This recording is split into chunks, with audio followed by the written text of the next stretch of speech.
Good morning, everyone. Good morning, everyone. Are we excited to be here today? Good morning. Thank you all for coming to this amazing conference.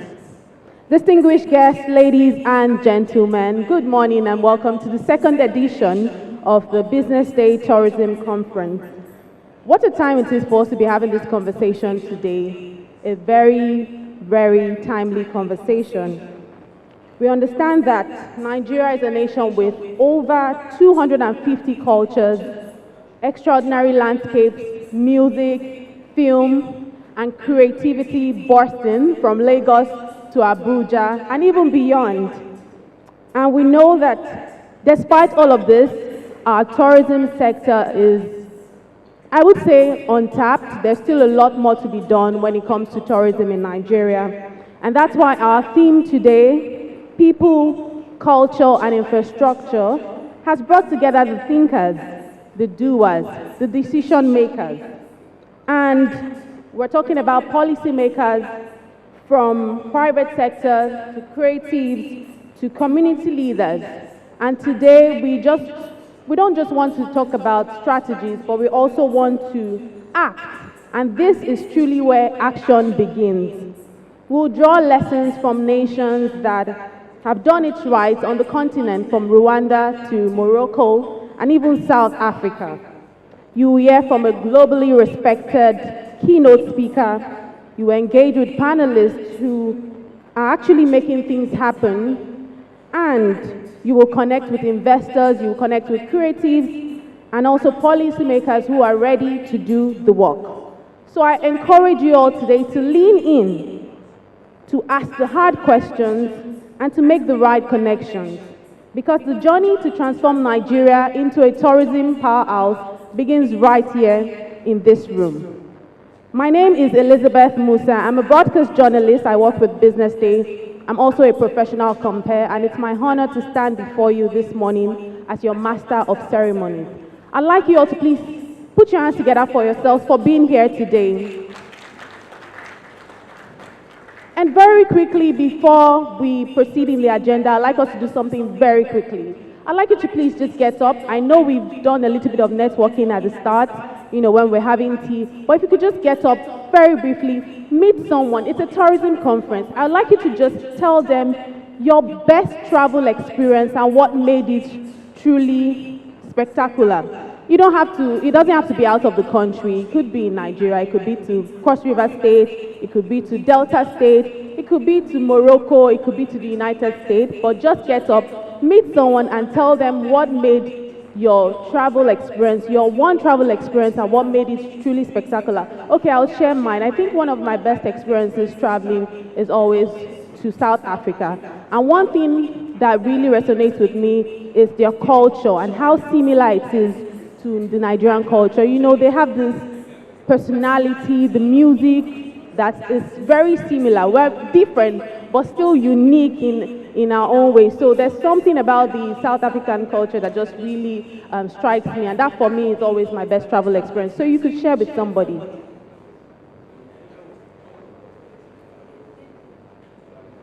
All right, I'm seeing people just meeting and speaking to themselves. Yes, I love this.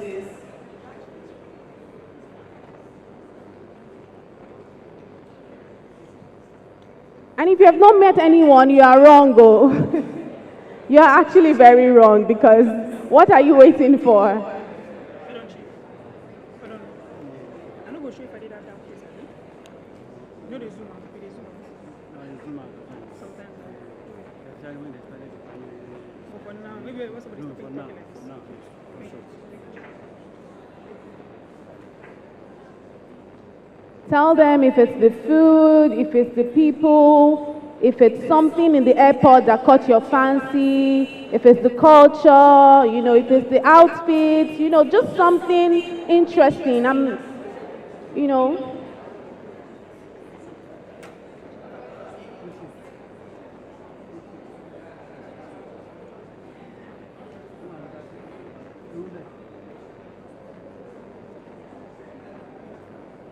I have to really give it to the people that actually stood up, because that's something. Some people just played safe and just went to the person closest to them, but some people actually stood up. But thank you so much. That's where we wrap it up. All right, as we proceed today, I'll just do a quick announcement, just some housekeeping for us all here today. Thank you very much for networking. We can settle down now, please. Thank you. All right, thank you. We don't have a fire drill today, but we'll sound the alarm thrice for your attention. And then you can make your way out to the left, and to the right. That's in case of a fire emergency, but we're not going to have a fire emergency.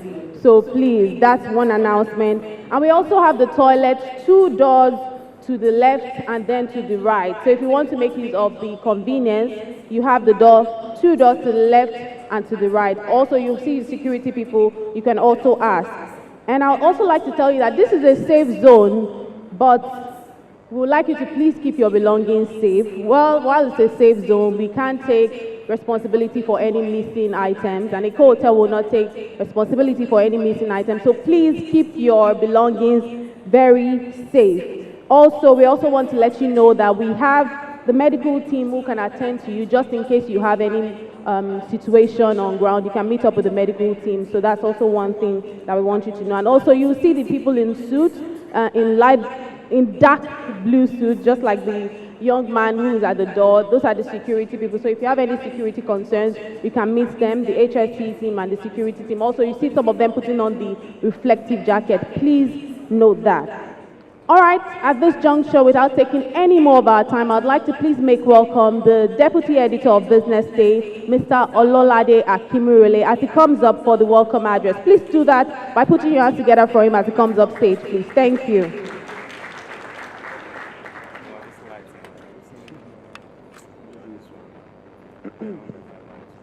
Good morning once again, distinguished guests. It's a pleasure to be standing before you to give the welcome address. You're all welcome. I don't know, I wish I heard some of the answers to what, Lizzie posed earlier about, just sharing your best travel experience. From where I was seated, I heard most people talking outside of Nigeria, and I think that just goes to show how untapped our tourism sector is.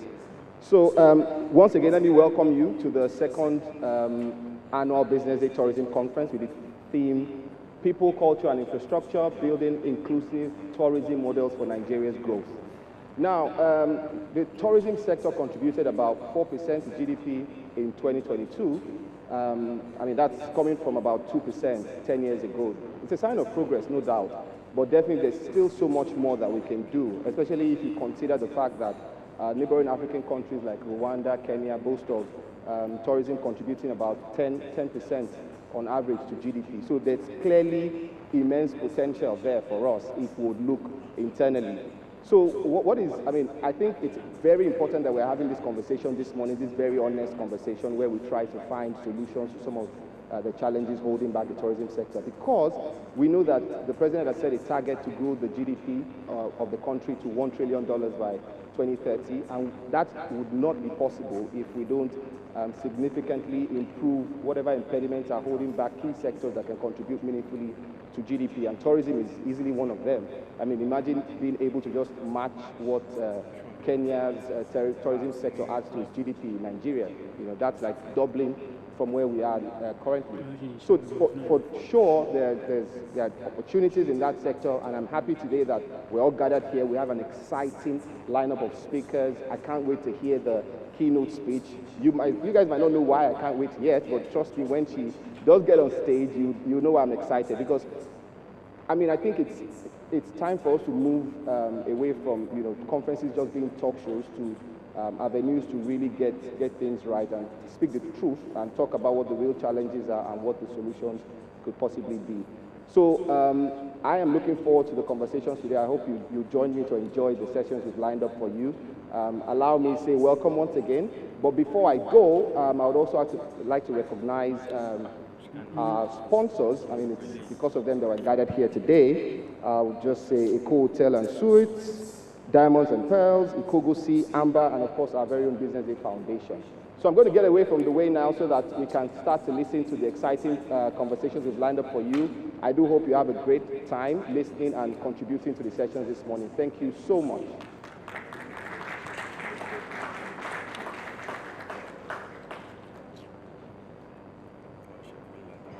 Once again, please put your hands together for the Deputy Editor of Business Day, Mr. Ololade Akimirele, for that welcome address. Without taking any more of our time, I'd like to make welcome.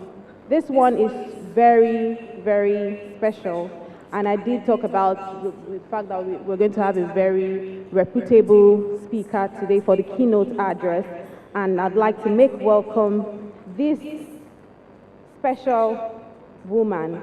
And when I'm inviting her, please, I'd like us to be very enthusiastic about it while she comes up stage. For our keynote address today, this is a woman. She's a visionary executive with over 25 years of global expertise in infrastructure, tourism and hospitality, and vocational education. She's the Regional Director of International Operations at the Dubai Department of Economy and Tourism.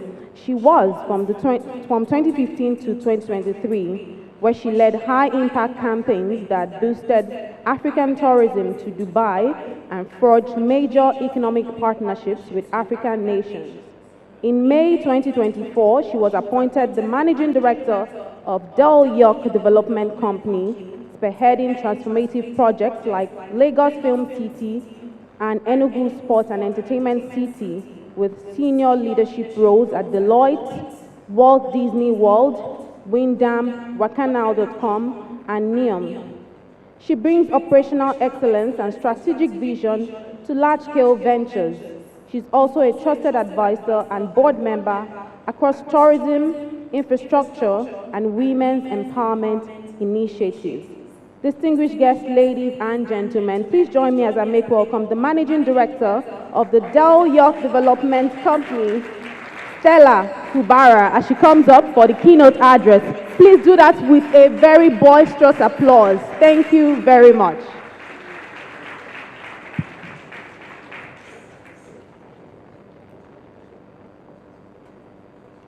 Good morning, everyone, distinguished guests, all protocols observed, especially if we have any government officials here. I mean no disrespect. It's truly an honor to be amongst you today. I feel like I'm amongst friends and colleagues because we're all in the same sector.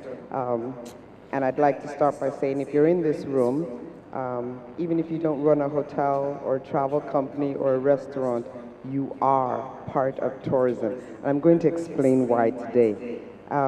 It's truly an honor to be amongst you all. Well, this is a really, really important time for Nigeria and Africa continent at large.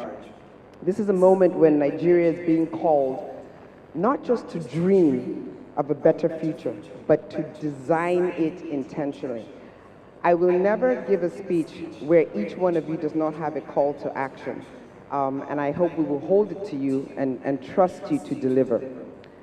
I've spent much of my career selling destinations, whether it's Walt Disney World, whether it's a city, whether it's a travel prospect. There's something to sell about every product. Selling the tangible and invisible experiences, emotions, and memories. But the truth for Nigeria is that our tourism story has never been visible. It's been untold, underbuilt, and under-coordinated. So what is tourism, and what can it do for Nigeria? Why should we even bother about tourism? Why has Business Day made this a full conference just on the topic of tourism? When people hear the word tourism, they often envision beaches, getting on a plane, even festivals, even safaris. But tourism is much more than vacation or leisure. At its core, tourism is an economic engine and a nation branding tool. And we have several examples of that all over the world. Lolade spoke about Kenya and South Africa tourism. If you step into the United States and ask about an African country that people would like to travel to, Kenya and South Africa have made a name for themselves, as well as Rwanda coming on board now, as well as Egypt, as well as Morocco. That could be Nigeria on the lips of everyone looking to travel to the African continent. It is the business of moving people to places and creating value when they get there. Value for the traveler, value for the host community, and value for the nation. Tourism has a ripple effect on every business sector. I don't want you to leave here without knowing that whether you are a restaurant, a transportation company, a bank, a hospital, you are involved in tourism. There are also the airlines, taxis, tech companies, energy providers, retail stores, small-scale artisans, and even farmers supplying food to resorts and event centers. A visitor that spends $1 on a meal is also supporting the farmer who grew the produce. The logistics company that transported, the app developer in technology that processed the payment, and the marketer who advertised the destination. One traveler has touched at least 10 business sectors. One of those offices or businesses could be yours. Also remember that tourism involves every part of the ecosystem. Communities, because they host the cultural, natural, and creative assets and tourists. Our MC talked about the creativity and culture boosting tourism. That's why I will keep reiterating here that no matter what sector you are in, sitting in this conference, you are part of tourism. And until you start to think that way, our nation cannot make a name for itself. Businesses are involved because they deliver the services. Government is involved because they create the infrastructure, policies, and security that makes travel safe, enjoyable, and sustainable. Let's take a look at Singapore. It's a very small country. I don't even know if that country is the size of Lagos. Tourism there is not just about seeing the Marina Bay skyline. It's about an ecosystem that supports retail, entertainment, dining, business events, and even medical tourism. Look at what happens in Lagos during Dirty December. I don't know why it's called Dirty December. I don't like that name. I think we should find another name. but everybody benefits from Dirty December. The hotels are packed full. Airbnb is exploding because of Dirty December. Think about how your business can impact and gain value from Dirty December. In Dubai, tourism drives nearly a fifth of the economy. Lorade talked about the GDP contribution. So let me say that again. In Dubai, tourism drives a fifth of the economy. So much so that right after COVID or during COVID, one of the finance and economy ministries was collapsed into the Dubai Tourism Ministry, making it the Dubai Economy and Tourism, because they realize how it drives the economy. It creates jobs not just for airport taxi drivers, to Michelin star chefs, to technology innovators, cultural curators, and even AI engineers powering personalized travel. Both destinations that I've just mentioned intentionally designed tourism to fuel their economies, attract investment, and build international influence. Dubai has become another hub of influence, both financially and in growth. So now people are not just talking about going to London or to New York. Dubai, a very small UAE. How many of you can guess the population of UAE? Just guess. If I now throw an incentive towards the guess, you raise your hand. No incentive, since nobody raised their hand. For Nigeria, tourism can be transformative. It can diversify our economy beyond oil and gas. The UAE has oil and gas, but a very long time ago, they envisioned that at some point, it might not become environmentally safe, it might be exhausted, and so they intentionally developed another source of income, which is why they landed on tourism. We can accelerate infrastructure development, create millions of jobs across formal and informal sectors, and reposition our global image. Dubai used tourism to reposition their global image. Tourism can make Nigerian culture, not just our music and fashion, but our food, our history, and our creative industries, a premium global export. Africa has a rich culture, unique to this continent and not seen elsewhere in the world. Let's make it a tool of income. When designed intentionally, tourism will build pride at home, and a reputation abroad. It will tell our story the way we want it told, and it would change the perception of Nigeria. I'm very leery to call government to action, but I will do so today in the hope that this is not being recorded and transmitted anywhere. I see these cameras going places. Why should the government make tourism growth and infrastructure a priority? Because of economic diversification, because of job creation across all levels, because of infrastructure development, because of our global reputation and investment, and because of our cultural preservation and our national unity, and because it will unify us and bring us closer together. Tying all of this into the theme of this conference, which is people, culture, and infrastructure, what we're really talking about is the soul of a nation and the infrastructure we need to let it shine sustainably. Not just hotels, not just restaurants, not just lag ride or transportation, but all of your business sectors. I'm also about results, belonging to growth structures and finding solutions.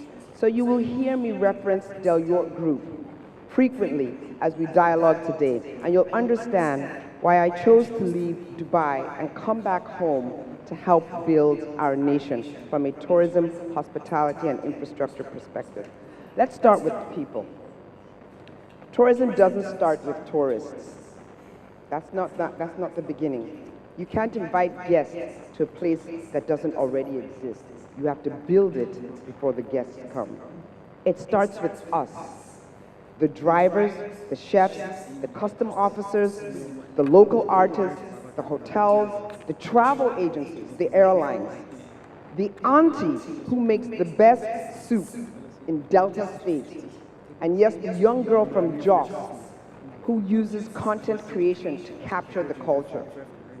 If our people, you and I, do not feel like stakeholders in tourism and in this economy, and if we're not trained, supported, or even welcomed into the tourism value chain, then we're not building an industry. We're just taking pictures. Pictures that go nowhere, that speak to no one, that do not tell a story. For example, at Del York Group, our work is deeply grounded in capacity development. Through the Del York Creative Academy and the Del York Hospitality, we train Nigerians in hospitality, storytelling, media, and production. Not just to entertain, not just to go viral, but to employ and empower. 70% of the Nigerian population is made up of the youth, 35 and below. Are there enough jobs right now to sustain the youth? Are there enough jobs right now to give them hope? Are there enough jobs right now to stop them from Jackpot? I think that's the syndrome. The reality is you can live a happier life here in Nigeria than you do in Canada or the USA. I'm speaking from someone who grew up in the USA and has watched it across. Let's keep our people back home, but how are you going to do that? You need jobs. They need to feel. They need to be fun. Yesterday, I had the opportunity of sitting down with some women. Some of them are staying at a Continental Hotel. And by the way, they're having a great time there, and they truly like it. One of them has not visited Nigeria in 40 years. She's been in the US. And she told us that she has not felt such warmth from traveling to any country as she feels being in Nigeria. Warmth is part of our hospitality message. Inclusive tourism means the waiter in Calabar should have the same pride and professionalism as the concierge in Cape Town. What are you doing with and for the people to support Nigeria as a destination for economic growth and infrastructure?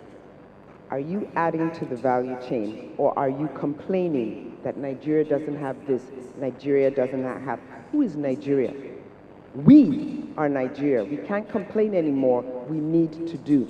For every complaint, you should have 2 action items. So if you complain about the water, what are you doing to improve the water? If you complain about the trash, what are you doing to improve our trash collection? What are you doing in the world of recycling? What are you doing in the world of solar? The second part of that is culture. Culture is not a side dish in tourism. It is the whole meal. But you can't serve what you haven't curated. Have we curated our culture? Or are we waiting for someone else to do it? Are we waiting for the government? You are the culture. The way you greet someone in the morning. Nigerians are so resilient. No matter what they're going through in life, you go anywhere, you're walking on the street, and people are greeting you, good morning. I'm here to tell you that it doesn't happen anywhere else in the world. Nigeria is known for this. You can't also package what you don't respect, and you can't export what you haven't owned. Think about that. What are you curating in the world of tourism? What aspect of it are you lending your voice to? That's one of the driving forces behind one of the developments that Del York is doing now. It's called Kebulania, and that will be where the Lagos Film City is housed, along with the first creative university in the African continent, along with a theme park, residences, a hotel. We're not creating a location, we're creating a destination. We're not creating infrastructure, we're creating a destination. It's proof that Africa can hold a world-class Afrocentric ecosystem for film, fashion, music, hospitality, heritage, and technology. That we can preserve our roots while designing your future. You don't have to build glitz and glamour.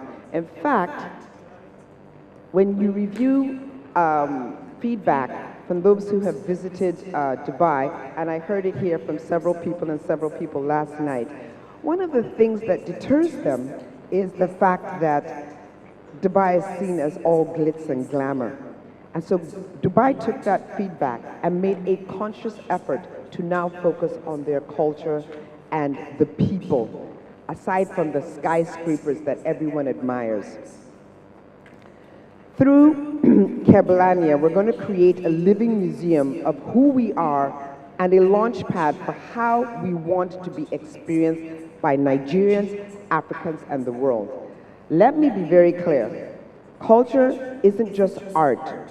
It's architecture, it's your food, it's systems, it's your language, it's even how you greet your guests at reception. I remember a few years ago, I was in a car driving and I was looking for a location in a particular city here in Nigeria. And actually, I think, I won't name the city, so it's not going to reflect well. And we couldn't find where we were going. So wound the window down and asked someone who was walking on the street, please, do you know the way to get to so-and-so? The gentleman took 5 seconds, looked at us and said, if I know self, I no go tell you. And I didn't take offense, but I could imagine he's walking on the street in the hot sun, and I'm sitting in an air-conditioned car looking for where to go and asking him for help. What I should have done was maybe say, can you get into our car and show us how to get to so-and-so? Showing that I'm empathizing with him. But that just it would be dangerous. But somehow, everywhere you go and the gentleman didn't know I could have offered him a job. But everywhere you go and everybody you speak to, think of them as the next person in your value chain. Always ask, what can I do for you today? And you'd be surprised at what they tell you. It's not all about money. It's just about opening one more door. We all have keys to doors. The keys that you hold in your hand are not for you to use. The opportunity is not yours. It's for someone else. So when you talk to people and you find that person, you open the door for that person because that person could open a door for you. That's how tourism works. You work together. Every hotel here should be working together. Every travel agent should be working together. The airlines should be working together because that unity will open up capacity. We need capacity. 30 December is coming. People are going to be looking for accommodation.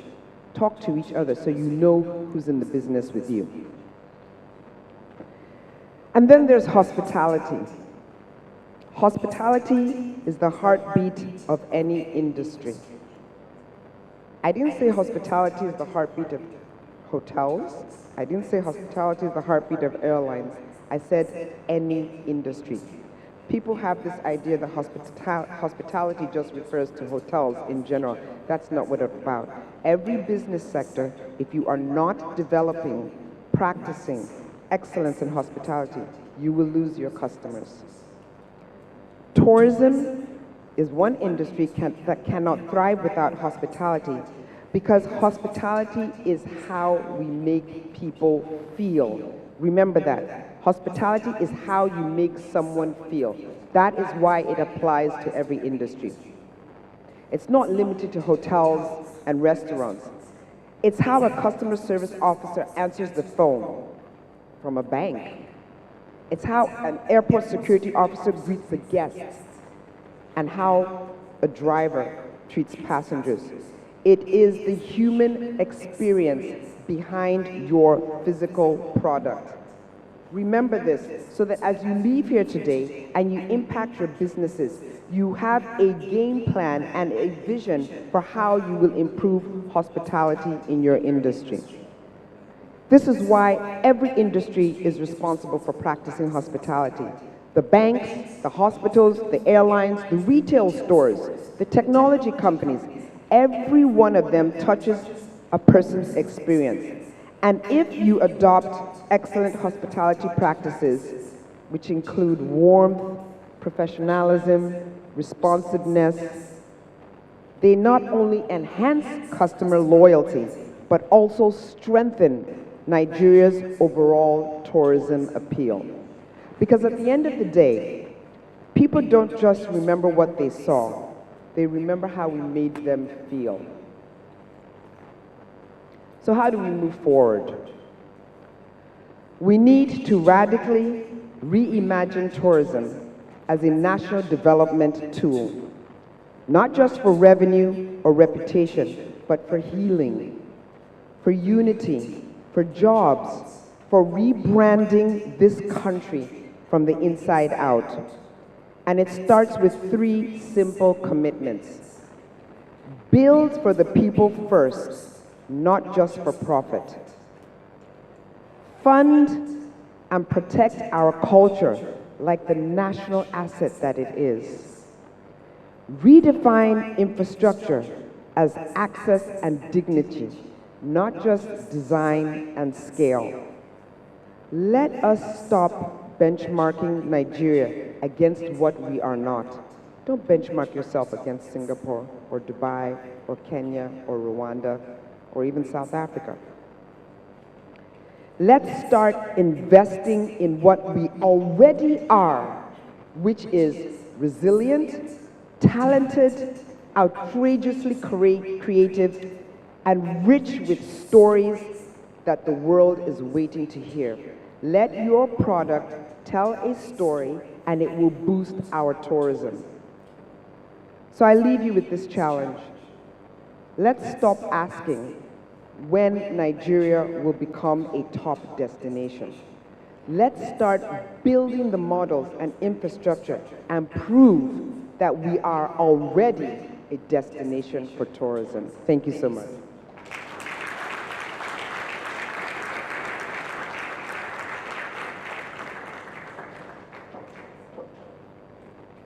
Thank you very much to our brilliant keynote speaker for that very thought-provoking keynote address. One thing that she said now in closing is, let's stop asking but let's start building the infrastructure that makes Nigeria that tourism destination. And I do agree with that. Once again, please put your hands together for our keynote speaker.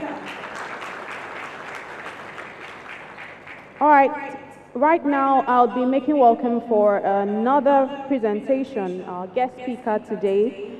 He is an iconic hospitality leader with over 50 years of experience across Africa, the Middle East, Europe, and the Caribbean.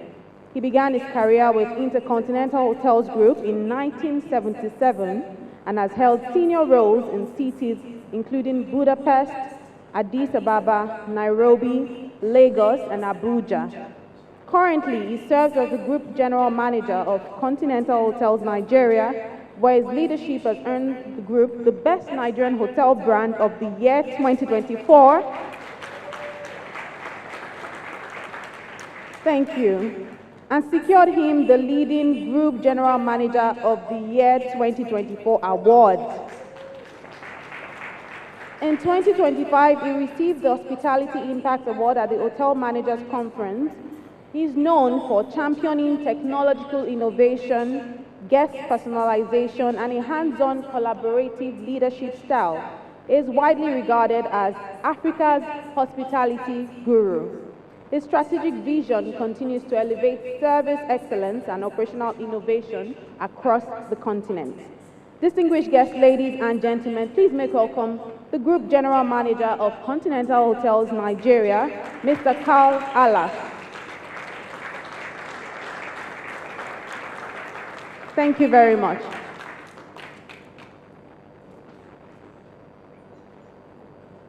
Thank you. Good morning. Thank you, Business Day. And you know what's most important? Tourism. And thanks to Business Day. So give it up. Business Day is in the house. Sorry for my limping appearance. I'm not here to get sympathies. I actually just had my 5th knee operation. And I must admit, they're getting better by the year. I'm not recommending it. Good morning, distinguished guests, partners, colleagues, and passionate believers in Nigeria's potential. It's an honor to be here today, not just as a hotelier or a speaker, but as someone who deeply believes that Nigeria, our Nigeria, is not only rising, but ready to lead. So let me begin with something bold. Nigeria is not what the world thinks it is. And that is our greatest opportunity. So, there is the untold story of Nigeria. So what if I told you that Nigeria is the real cradle of humanity? With ancient Nok terracotta art, powerful kingdoms like Oyo and Benin, that puzzled me, and over 250 ethnic groups, each with rich customs, music, crafts, and languages. What if I told you we are sitting on tourism gold, yet still choosing to wear a borrowed crown? So, you mentioned, we look to Turkey, to Egypt, to South Africa, admiring their visitors' number and glossy tourism ads. Okay, but let's be real. What really happens is Egypt and Turkey have faced years of unrest. Yet they still lead by miles Africa and the Middle East in tourism inflow. Why? Mentioned as well, I echo. Because they own their narratives. They have branded their heritage. They elevated their culture. They sold a compelling story to the world. And there's not one person in this country who would ever come out and talk negative about their country outside. Think about it. Are you real ambassadors of Nigeria? Are you praising Nigeria outside to everybody that we are the country to be? Now, yes, you will ask, why not Nigeria? So, there is this famous perception trap, which is that our biggest barrier isn't insecurity. It is not infrastructure. It is perception. People hear Nigeria and think risk. But I say, Nigeria is energy, hustle, creativity, and vibe. Where else do you find a nation where tradition and tech walk hand in hand? Where a Fulani herdsman's cattle can be geotagged? And a Nollywood director is shooting films on a mobile phone? Where else does every day feel like a celebration of culture, connection, and resilience? So, hospitality is the fastest route. The hospitality and industry, the tourism industry, as you mentioned before, is not just an economic sector. It is a national amplifier. And let me speak from the front line. So, Continental Hotels Nigeria, we operate 2 5-star hotels in Lagos and Abuja, over 1,000 rooms, state-of-the-art convention centers, and we host celebrities and guests from across the world daily. What we see is clear. When a guest feels welcome, safe, and inspired, they become an ambassador for Nigeria. When you have a contribution, which was mentioned by you before, 4.5% tourism to GDP. Now let me go a little bit on that, just a little bit. So you also mentioned South Africa is 8.6, Kenya is 9.2 contribution. Imagine to take it one step further, what's possible if we tap into just 10% more of our potentials. Imagine that. And where is our superpower? Perhaps it's not a secret, but I consider it a secret because many don't really think about it. The superpower is the youth of Nigeria. You mentioned 60% of our population is below 25%. And that's not a statistic. It's an army of dreamers, doers, coders, chefs, entrepreneurs, artists. We need to train them, not just to follow a job, no, but to create industries. From culinary tourism to adventure travel, from digital nomad hubs to heritage restoration, the future is theirs. And this is where we build inclusive tourism models. Now think about it. Community-owned lodges in Ozone or Cross River. Local guides trained in ecotourism in Taraba, cultural festivals in Zaria, Enugu, Ibadan, marketed globally, and smart partnerships between hotels, tech, and youth platforms. So, who are the pillars of this? Let's talk pillars. The people, of course. Train, upskill, and empower. Let's stop waiting for foreign models. Let's build African solutions for African dreams. Our people must own tourism, not just serve in it. And culture, yeah, heritage. The heritage is not just an art in a museum. It's music in our streets,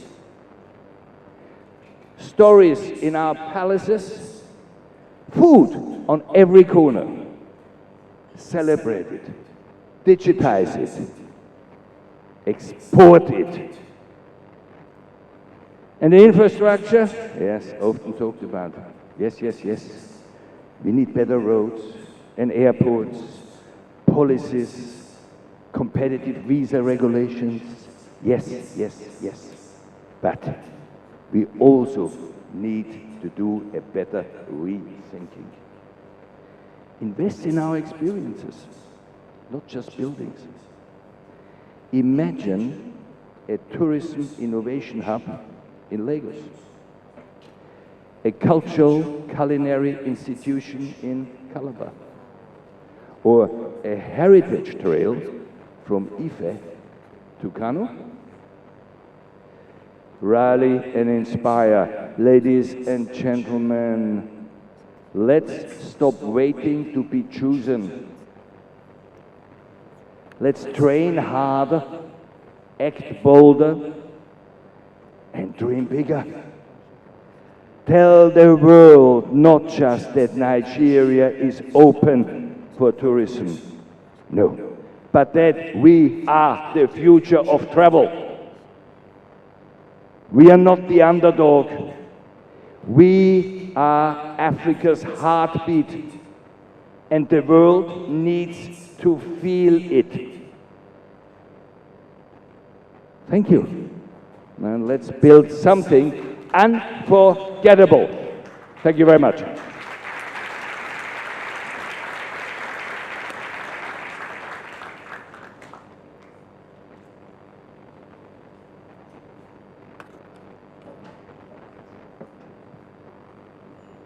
Thank you very much, Mr. Carl Alla. You know, when Madam Stella Fubara was speaking earlier, and she delivered that really thought-provoking keynote address, I didn't know it could get any better, but when I was listening to Mr. Carl, and he said something that resonated with me, and I would like us to recall that. He did say that we need to start creating African solutions for African problems. And we're no longer waiting for foreign models. We need to stop waiting to be chosen. So I'd like us to recall this today.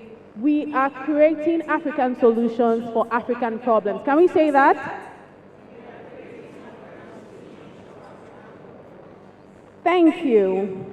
We'll be going to our first panel now, and this panel is focused on sustainable and cultural tourism, preserving heritage and creating wealth. And on this panel, we have another brilliant set of panelists who will be taking these conversations to the next level. And I'll be calling in no particular order. I'll be making welcome the first person on this panel today. And I'm just going to be doing very brief introductions because we don't have time. The first panelist today is a highly experienced hospitality leader with over 2 decades of expertise in hotel development and management. He transitioned from banking at Societe Generale to the hospitality sector in 2003, joining Avalon Intercontinental Nigeria Limited and rising to owner representative where he managed operator selection, construction, pre-opening, and daily operations across multiple Radisson-branded hotels. Is renowned for his visionary leadership and transformative strategies, where he continues to elevate hospitality standards and drive sustainable guest-centered growth across Nigeria. Please make welcome Mr. Sharafa Olarewaju Balogun, the General Manager at Glocient Hospitality. Thank you very much. And still on this panel, I'll be making welcome another incredible personality once again as she comes up. And on this panel, I'm making welcome the President of the National Association of Travel Agencies, is a distinguished travel industry. National Association of Nigeria Travel Agencies, thank you, NANTA, is a distinguished travel industry leader with a BSc and MSc in Geography and Regional Planning, and a postgraduate credentials in Transport and Business Management, and an MBA from Business School, Netherlands. Is the CEO of Travel and Logistics Center and board member at Speedwings Logistics. He led the launch of American Express Travel Nigeria and introduced initiatives like Travel Hub to professionalize the agency sector. In May 2024, he became the 45th president of NANTA, spearheading programs such as anti-touting committees and regional training partnerships to elevate member professionalism and promote intra-African tourism trade. Distinguished guests, ladies and gentlemen, you already see him there, the President of the National Association of Nigerian Travel Agencies, Mr. Sabitu Olayinka Folami. Please put your hands together for him. And on this panel, again, we're joined by a seasoned tour operator and co-founder of Diamond and Pearls Travels, which was established in Lagos in 2010. A history and international studies graduate from Lagos State University with over 20 years of experience making travel accessible and engaging. She introduced innovations like the Travel Ajo savings scheme and the group travel plan, which is called Travel Tribe, which of course helps so many people, empowering Nigerians to explore destinations like Jordan, Indonesia, Namibia, Tunisia, Morocco, Egypt, and Bahrain. And under her leadership, Diamond and Pearls has earned numerous accolades, including recognition as a top African tour operator and best outbound tour operator in Nigeria. Distinguished guests, ladies and gentlemen, please make welcome the co-founder and managing partner at Diamond and Pearls Limited, Wonuola Olatunde Lamidi. Thank you very much. And still on this panel, we have the CEO of Vertiline Synergy Limited, the CEO of Vertiline Energy, Vertiline Synergy.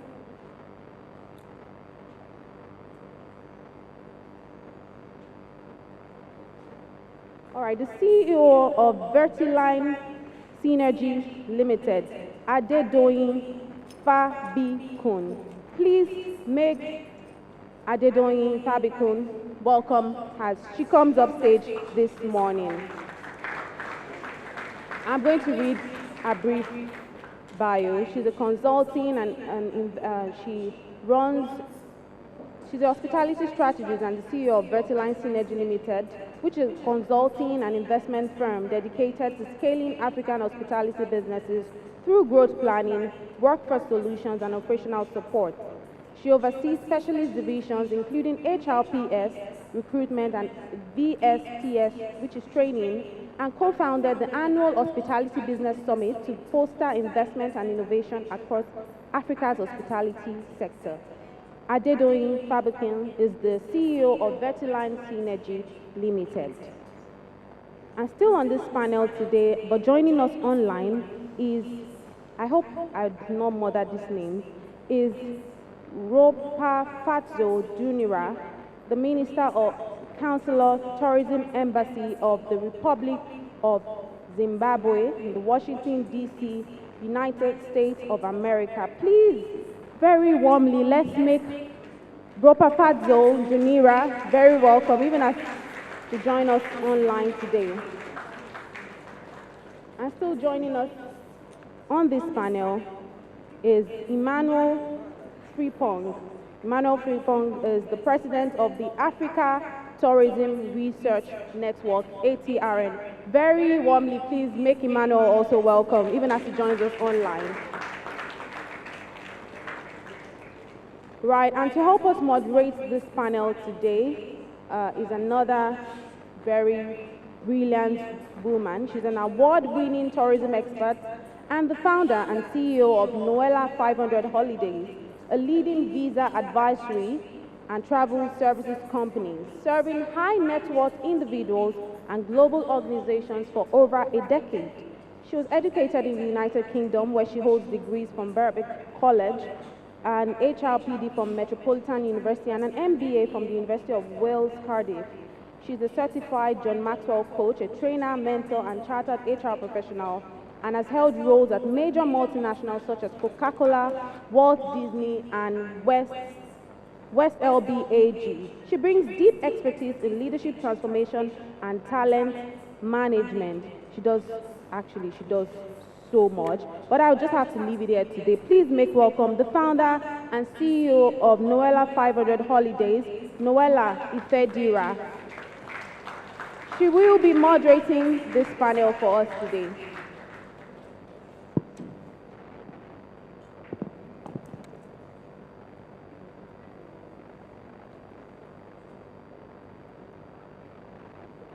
Good morning.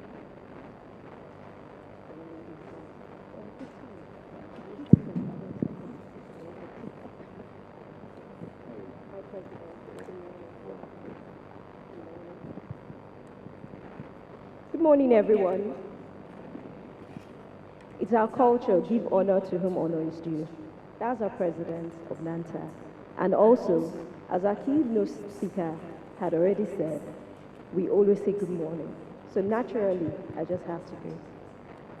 I'm your moderator for this panel, and we'll be discussing insights on culture. We'll be discussing insights, get their experience, and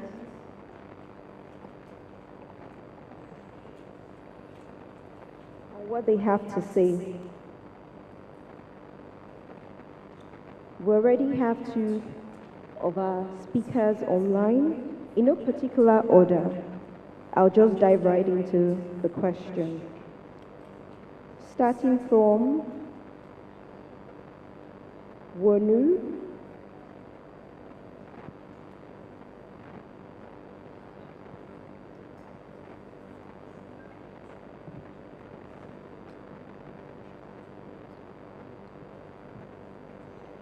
From your work with diamonds and pearls, what have you found to be the most effective ways to preserve indigenous heritage while still making it attractive to modern tourists?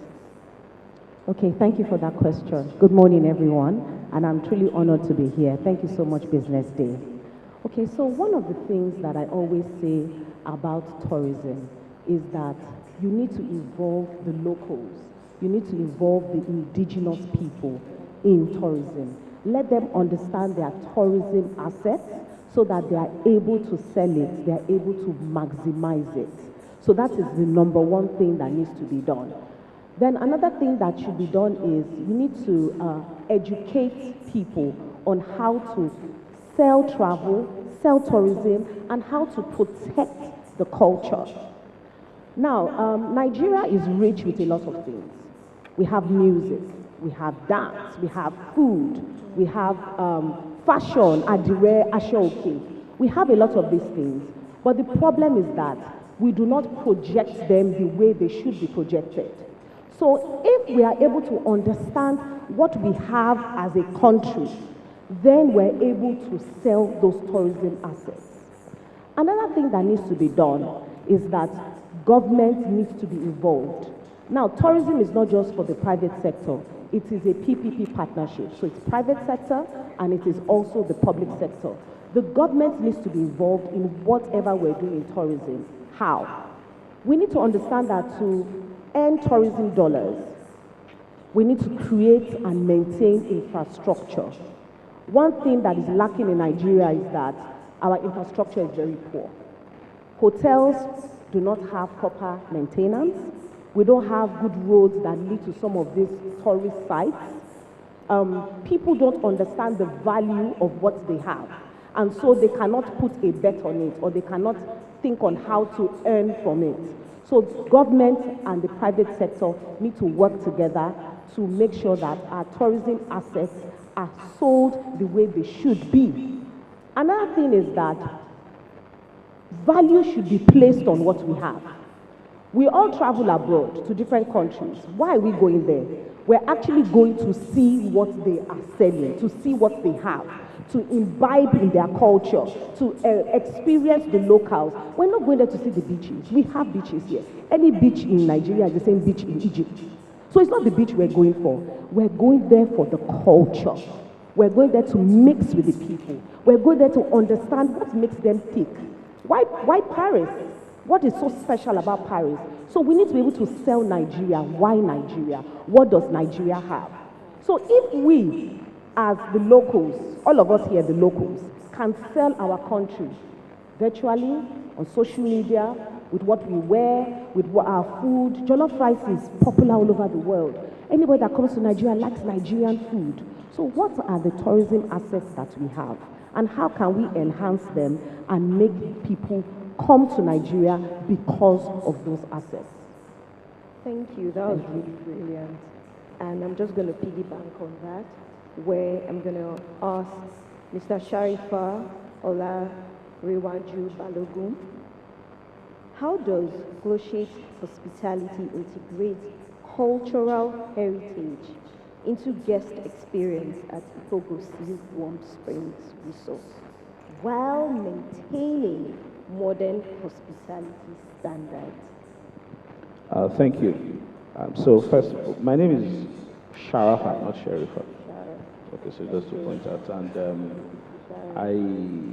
I want to explain or make people understand the background of Glossense Hospitality and Ikogosi Warm Springs Resort. So Glossense Hospitality is the brand behind the transformation efforts taking place at Ikogosi Warm Springs Resort. And Glossense Hospitality is the hospitality arm of Cavista Holdings with interest in agriculture with Agbeyawa Farms, the biggest cassava farm in Nigeria. Payzip is a fintech company. Cavista Tech is the highest employer of software engineers in Nigeria. And Glossense Hospitality, which I lead. Now, at Ikogosi Warm Springs Resort, we fuse the history of Ekiti State. You talked about, my fellow panelists talked about understanding our culture and history. A lot of us here, some of us are Yorubas, some of us are from Akwa Ibom. I have passion for Akwa Ibom. Some don't even know in Ife, there's an Oramian staff with history. We don't know this. There are blue lakes in Nigeria. Ikogosi Warm Springs Resort specifically has the only warm and cold water spring in Nigeria. Most of us don't know this. Warm and cold water spring flowing side by side, still maintaining their thermal properties. We don't know this. So we fuse the culture of Ekiti through cuisines, through the history, and while we also maintain international best practice, we curate tours, for the heritage landmarks in Ekiti State. You have Arita Waterfall. Arita, very interestingly, is a 7-layer waterfall. When people go to these places, they are marveled that we have places like this in the Federal Republic of Nigeria. And that is just 2 assets. We have 100 of them now. That is a major asset to this country. Mr. Carr was talking about building our own. And we need to be intentional about building and encouraging and promoting, right, the heritage culture of Nigeria. We have a lot of history in this country, history that we don't appreciate. We prefer to project a Western culture over ours. We promote the cuisines of Ekiti State and Nigeria, not just Ekiti. So that we ensure that safety, is important, best room accommodation is important, and best international practice fused with our local culture is how we fuse this together. Thank you. Thank you. And I do apologize for not pronouncing your name correctly. Thanks. They said the world is a small place, and it's really interesting. We have two people joining in, one all the way from United States and one from Ghana, unless they are not. Okay, unless they are not there. However, we would move to our NANTA president. The question is, the role of travel agency in promoting cultural tourism. How is NANTA currently supporting sustainable tourism initiatives? And what more can travel agencies do to promote authentic cultural experiences without accommodating culture? Okay, thank you. So the first thing I'll do, like every other person has done, is to say thank you to Business Day. Yeah. So I tend to agree with Stella and Carl and with many Nigerians that if there is any product that will give Nigeria a second chance, it will be tourism. And we cannot achieve tourism without love for country. We do not sell Nigeria. We don't sell Nigeria. We only sell our flaws. And like Stella said, we need to rebrand the perception about Nigeria. So what do we do in NANTA? We have two keywords, cultural tourism and sustainability. So NANTA is the National Association of Nigeria Travel Agencies, and I am the president. We are 3,500 members. The first thing that we do is that we emphasize responsible practices. And in any sector that you are in, you need responsible practices to ensure sustainability. So we do that. That's number one. Number two, I haven't heard that today. We engage with government, right? And we praise government. Whenever we have a government that is doing something good, because they are human beings like us, and I'm in leadership myself, we must praise them. I believe that this government is serious about tourism, because I am aware that, and I haven't heard that today, I am aware that there is a national tourism policy coming on board. So what do we do in NANTA? The national tourism policy sets up the structure. So what do we do in NANTA? And also in NATOP. My colleague in NATOP is here. We are supporting government by giving government feedback, so that that draft will now metamorphose into a document that will set the structure. Thirdly, what do we do in NANTA? We have NANTA members here. In the last 3-4 years, since 2022, NANTA has been spearheading and promoting accurate narratives about Nigeria. And how did we do that?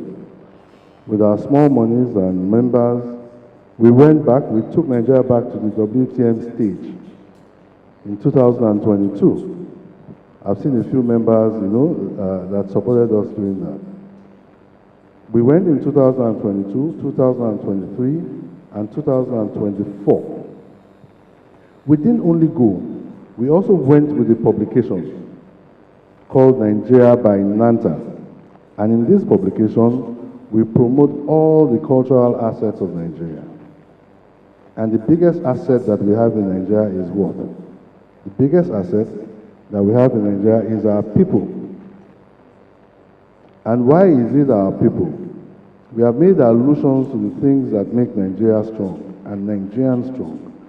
I think that, yeah, the best thing about the Nigerian is that we are greater than our trials, and we should keep it that way. We got to WTM in a very small boat in a corner, and I recall some Nigerians were working with WTM then, and I was speaking pidgin English because we are promoting whatever now. Nigeria come with small boat, oh. Then the other one said, no worry, no worry. By the time we finish here, you will not see Nigeria and Nigeria. We went with food, snacks, cocoa, gurudi, yeah? I don't know the English names. We are promoting heritage here. And we went with our drinks, zobo. By the time we finished in the first year, WTM ended at the Nigerian corner. Our music turned the whole place round. Before the arrangement started, WTM had gotten in touch with us, you know, to ask if we were coming the second year, and then the third year. And by the fourth year, in 2024, we were happy that together with some of our sister associations, that the Nigerian government came on board and took over from us. So that's another thing we do. Secondly, we build Africa-focused partnerships because we are pan-Nigeria, like I just said, and we are pan-Africa, and we believe in Africa for Africa. One unfortunate thing that we've stopped doing in Africa is that we've stopped building communities. And that's what we understand, and that's what we know how to do in Nigeria, in Africa. So we take our members every year to an African country under the ITTC conference, yeah, International Travel and Tourism Conference. We go there, we go into trainings, we certify our members on knowledge of that destination, and at the same time demand for return tourism to Nigeria. So we've done that. We've done that in South Africa, we did that twice in South Africa, we've done that in Gambia, and we are going to set other destinations to go in. The third thing that we do is that we deliberately go into partnerships with African tourism boards. And the same thing that we say is that we will sell you as a product to Nigerians, you sell us as a product to your countries, right? And I'm going to make a challenge to Stella here, yeah? Your country, close the door on us, yeah? You would open it back. You know why? You know why? I'm never panicked. I've been all over the world. I'm never panicked when people shut the door on Nigeria. Because Nigeria is a spice to the world. And we will open that door back. We will open back the door. So we go into those partnerships. I will stop here so that I don't release all my arsenal because I know that more questions will come in. Thank you. Yeah. Thank you. Please write down your questions, and if there's time, we'll take 3 questions from the audience. Without your questions, it's almost like it's incomplete. But I'm also going to piggyback on the word you said, which is Pan-Africa. It is really important. And that now leads us to the question from Rapofanzo Dunira. The question is, if you could shape a joint Pan-Africa initiative between Zimbabwe and Nigeria to market African heritage globally, what would that look like? Can you hear me? Yes, I can hear you. Can you hear me? Can you hear? Yes, I can hear you. For nothing, I can proceed. Thank you so much for this opportunity to be here and to be representing my country, Zimbabwe, on this platform. I really appreciate the fact that Nigeria is a country that is rich in culture and heritage. And Zimbabwe as well is rich in culture and heritage. And there is so much that we can learn from each other. And going forward, what I would propose would be a cultural exchange program between Zimbabwe and Nigeria. We can come up with joint cultural festivals, art exhibitions. Nigeria is a country that is doing well in terms of carnivals, the street parties and festivals.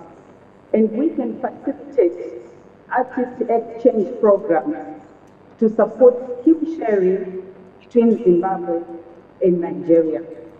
We can also have cultural film festival, which may offer a platform for collaboration between Zimbabwe and Nigeria. So this is what I would propose, looking at what Nigeria is really good at, what is so rich in terms of culture in Nigeria. So this would be my proposal. Thank you. Thank you. We see you working long term because recently, about 3 months ago, thereabout, when Nanta went to Gambia, and it was such a very liberating experience where Nigerians were experiencing Gambia, and that would be a good one if Nigeria experienced Zimbabwe. I'm sure a lot of us have been to Zimbabwe, and it's a beautiful country. Over to So you. is that a challenge? Is that a challenge to not? You never know. We're Nigerians now, we're resilient. Bring it on. We'll go to Zimbabwe. We will. Okay. Adodoyin Fabicon, this question is for you. How can technology or modern design be harmonized with heritage conservation to make cultural sites more appealing to today's tourists while still preserving authenticity?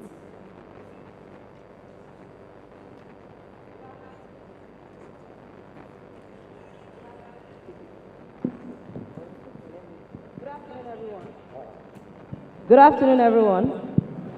Okay, my name is Adedoyin Fabikun, CEO for Vertaline Synergy Limited. Vertaline Synergy Limited is a one-stop solutions company that focuses on African-owned and African-based businesses in the hospitality, tourism, and service industry. Now, there's a myth that because of the rise of tech, there's a diminishing in history. And I don't believe that. I see, especially in recent times, a synergy between tech and the promotion of our culture and our history through various things. And I can also see beyond, websites coming up, promotion through cross-country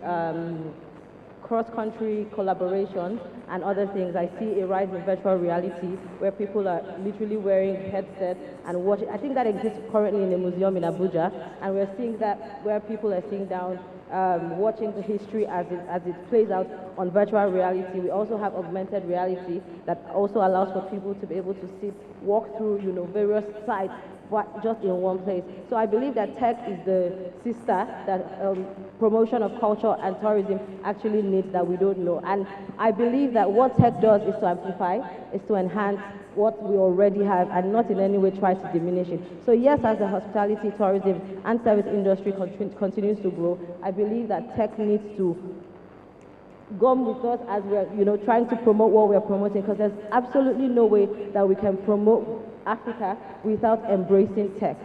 Thank you very much. Nicely said. In one of all this telecommunication, there's the slogan which says data is life. And you can't do tech without data. And that now leads us to Mr. Emmanuel Frempong. Oh, okay. Hi. Okay. Mr. Emmanuel Frempong, where... Can you hear me?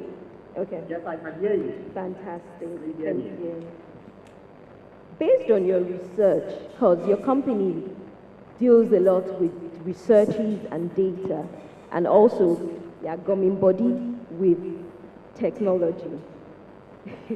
Where does Nigeria stand in using cultural tourism to promote wealth at the community level, and what critical gaps must be closed? Well, good morning, good afternoon, and good evening, cherished viewers and listeners all over the world. And let me also use this to thank the organizers of this important engagement that we have all gathered tourism area and how we can build people capacities, culture. So, Nigeria, I always say that any country that ignores Nigeria does that because Nigeria has the members, Nigerians are Nigerians are oriented, but when it comes to health of the defense, Nigeria has over 250 ethnic groups, diverse festivals, Kuragi, that area can live. At the moment, that has, you have great feedback. There's a feedback. I'm going about that. There's a feedback.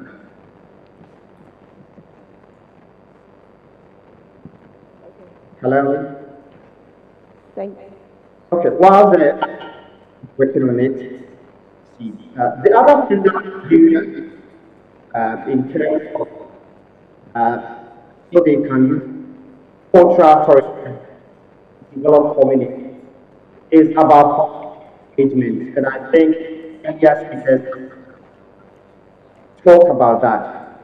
Like cultures, the culture of the area, you look at our art, you look at our history, is made based, but unfortunately, we don't have storytellers now. We move away from activities into our urban area. We are grabbing that Nigeria. What I mean is that Nigerians are unique, just like any African that we see anywhere. And unfortunately, because we are losing the community, we have come into this and we are in that culture, whether we are getting social media outside Nigeria, bring this our neighborhood that gradually in our culture. And then the authenticity of the Nigerian culture is missing out. So I think we want to promote our tourism. We need to how we sustain our needs in terms of preserve of the Nigerian and community. The other thing that we never approach is use Mr. of Emmanuel, Mr. Emmanuel, thank you very much. Thank you. We, we could. Winu, as a professional tour operator, what are the key cultural attractions your clients often look out for as part of their itinerary? Give some fellow tourists expo, as they would say. Okay, so when we sell tour packages, we try to understand the customer. We listen to them, we try to understand what they want. We look at their age and give them packages or activities that relate to them. So for instance, you can't tell a 70-year-old person to go and do desert safari in Dubai. First of all, they have to be racing, they will tell you they have back pain, high blood pressure. So our activities always have to be age specific and has to be what a customer wants. Someone that doesn't walk or doesn't jog or doesn't run cannot go hiking. So it's first important to understand your customer. Now we have different kind of clientele that come to Nigeria. We have the Nigerian diaspora, Nigerians that live in diaspora, the ones that are looking for history. They want to understand their heritage, where they're from. So we create tour packages around things like that. We take them to the Badagry route, so they do the slave trade, they see where they took Nigerians from many years ago. We also take them to do some cultural activities like Nikkei Art Gallery, where they do a tie and dye experience. We could also have some cooking class where they eat Nigerian food, all the food they've been hearing from Nigeria that their aunties and grannies have been cooking for them, let them actually learn how it's made. Then we also have the international market, the people that want to come to Nigeria because they've heard so much about Nigeria. Those people are usually coming for our they are coming for our music, Afrobeat. As he said, Afrobeat is worldwide, the Davidos and co. Fela. So we take them to Fela Shrine. We also take them to the Fela Museum. Then they also want to understand the history of Nigeria. We can take them to National Museum. They want to experience the Nigerian vibe. We can take them to a beach lounge, a beach club, you know, just to see some music, some dance, and then some cultural entertainment. Drumming, dancing, music. So there's actually so much that we can sell in Nigeria as long as we can harness them and package them together. Then we also have schools. When we're all, I'm sure most of us, when we were in primary and secondary school, we had school excursions. These excursions used to take us to places like maybe National Museum, to take us to National Theatre to watch a play. We have TerraCulture doing that now. Different plays happen, yes, in TerraCulture. Sometimes you can even go for a movie screening where you see a Nigerian movie that is steeped and dipped in culture. So those are some of the things that we can sell to people that come to Nigeria and even sell to us in Nigeria. We can do weekend packages, staycation packages, stay in Lagos Continental Hotel while you are there, do some tour activities around the place. So there's so much that we can sell. But as he said, and as everyone has always said, we need to control the narrative. All these countries that we go to, they are villages. Zanzibar, sorry, everybody from Tanzania, Zanzibar is a village. It's like Abeokuta. Same with Bali. They are like villages. But these people are selling something to us that makes us to keep coming back. So that's what we need to do. Thank you. Thank you. You said something which is really, really profound. There are some places you go to and you look at like, say, I pay this ticket money, come here. Come even pay for hotel, come here. I don't understand. And really, there are also some places where you go and it's just, you know, tick off the bucket list. You would not repeat that destination. Yeah. Thank you for that insight.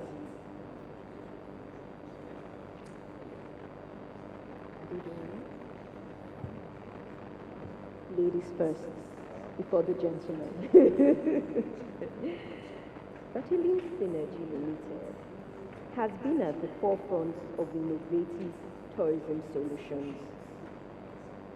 From your experience, how can businesses sustainably develop tourism infrastructure without eroding cultural heritage?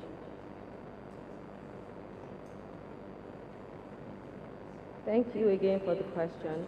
I'm going to answer in threefold, and I'm going to start by saying the very essence of Vertiline Synergy is to focus on African-owned and African-based businesses in this sector. And so by that, we are saying, even if you're not trying to set up in Nigeria, because of whatever reasons, you're going to the diaspora, let us export this culture for you. Let us set up a nice art hotel that speaks in New York, that carries the best art in Nigerian artists, for instance. Let's open a place that is selling local ofada in India, places like that. So that is what we are trying to, that is what we focus on at Vertiline Synergy Limited. But most importantly, for businesses to be able to maintain this infrastructure, I think like Ms. Wanu said earlier, there is a need to go deep, in depth. And because I'm an academia, I don't believe that there's anything you can solve on the surface. You have to go deep into the roots. And so if we're going deep into the roots, we're going to communities, we're going to information, we're going to education, we're going to knowledge, we're going to educating these people as to why this cultural site, why this historical site is important. If you don't understand the value of something, you cannot sell it. So we need to educate ourselves in fact, we need to educate ourselves first on the importance of what this historical sites, what this cultural sites mean, and get involved with the community, discuss with the elders, with the rulers, discuss with the basic day-to-day people whose life was built around that culture. I think in only doing that, you can respect what you're trying to do as a businesswoman or as a businessman. You're not just blinded by profit. You're making sure that I'm making money, but people are still coming to see Olumoro. Do you understand? The story, the history is not lost. The second phase that I put this in is we have a lot of abandoned buildings, a whole lot of abandoned sites, a whole lot of abandoned projects. And so at Line, another thing that we try to do is take on some of these things, and we also encourage investors, we encourage business owners, we encourage people in this space. The hospitality and tourism industry, goes beyond travel and tours, no disrespect, but there's a lot of education that is missing, there's a lot of information that is missing, there's a lot of infrastructure that is missing. So we still need these business people to come, and so that they can make the travel and tour sweeter. I don't know if you know what I mean. So I feel like there's a need to convert some of these buildings, some of these historical sites. We have the largest, I think it's in Benin or Kano, the largest wall, the largest city wall, yes. And then I'm not sure why we don't have two nice hotels, around it, or a fancy restaurant. I was recently at the Bloomberg Economic Forum in Qatar in May, and I went somewhere, it was a historical site, and it was the Gold Souk in Doha, and it was so hot. And yes, it was those historical things. But what made it what was all the restaurants, was all the accommodation, was all the fun things that people do not even understand is a thing. So our food is our way of promoting and preserving our culture. Our art is a way of promoting and preserving our culture. Our story, the way we tell our story, is a way of promoting and preserving our culture. So I believe that businesses, until you understand why you're in hospitality, until you understand why you're in tourism, it will be extremely difficult for you to help us preserve. So please, as we are entering the business, as we are in the industry, let us educate ourselves more. Let's love let's love what we are doing beyond the financial gain, and make sure that our children, our grandmothers are sitting down smiling because they know their grandchild is not going to japa out of the country, because there's people who is coming to learn about what they have left behind. That's what we're fighting for. Thank you. Brilliant. I really do like what you said in terms of the gap, because everyone actually demonstrates the level of their awareness. And this is where Del York development comes in, to bridge that gap in terms of developing the gap where what you know, and you only show what you know. And that's why you see in companies is the level of the CEO demonstrates the activities of your staff and your bottom line. Speaking of bottom line, it's very important, and this is a national one. My dear President, how can Nigeria position its cultural tourism, not just for entertainment, because we always hear Nigerian to the world, entertainment for music, but as a serious contributor to GDP and national branding? Okay, it's just still in line with patterns of conversation, yeah? I spoke about the tourism policy. The tourism policy would address things like that, yeah? Because obviously government cannot fully fund tourism. So you need to encourage the private sector to come into tourism. But how do we as Nigerians, support it, yeah? One of the things I didn't say about what we do in Nanta is that we also go into strategic partnerships with serious private sector stakeholders, that are serious about tourism. And one of them is Eco Hotel. Yeah? Eco Hotel is very pan-Nigeria and very passionate about tourism. And we all see what Eco Hotel does every year. Yeah? And I think that most of what they will do will form a big part of 30 December this year. So we must acknowledge companies, private sector companies like that. And also particularly the fact that I'm not surprised that Eco Hotel is proudly Nigerian, because it's a Nigerian brand. It is a Nigerian brand, so we will support them. Let me digress a bit.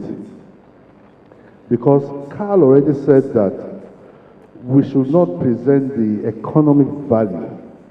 Yeah?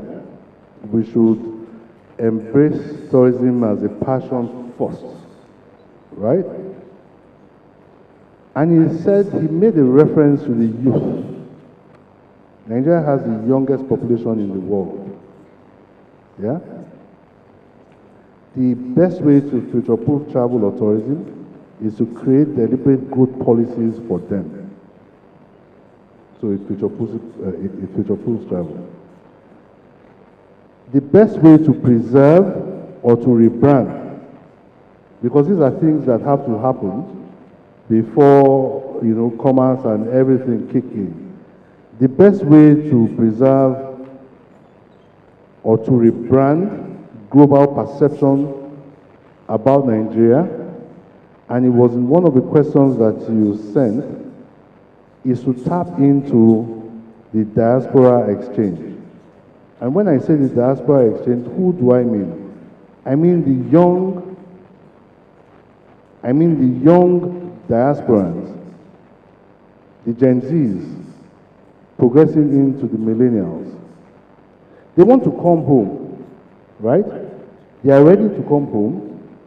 They are not listening to any negatives about Nigeria, right?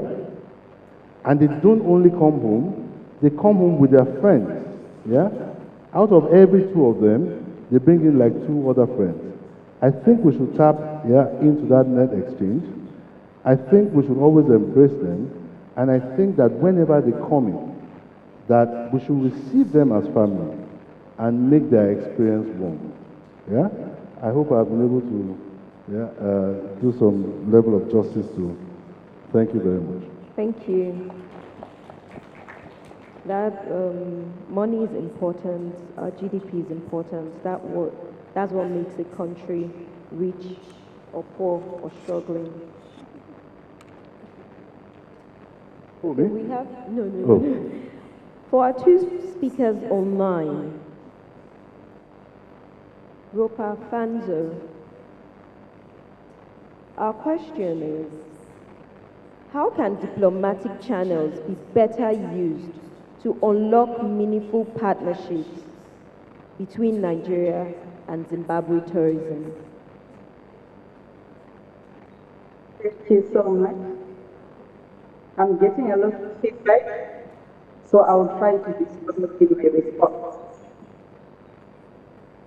Allow me to say, Zimbabwe and Tunisia, we have wonderful opportunities to learn from each other and foster growth through cultural exchange. If we look at what Zimbabwe has managed to do in terms of promoting culture and tourism, we see there is a lot that we can share.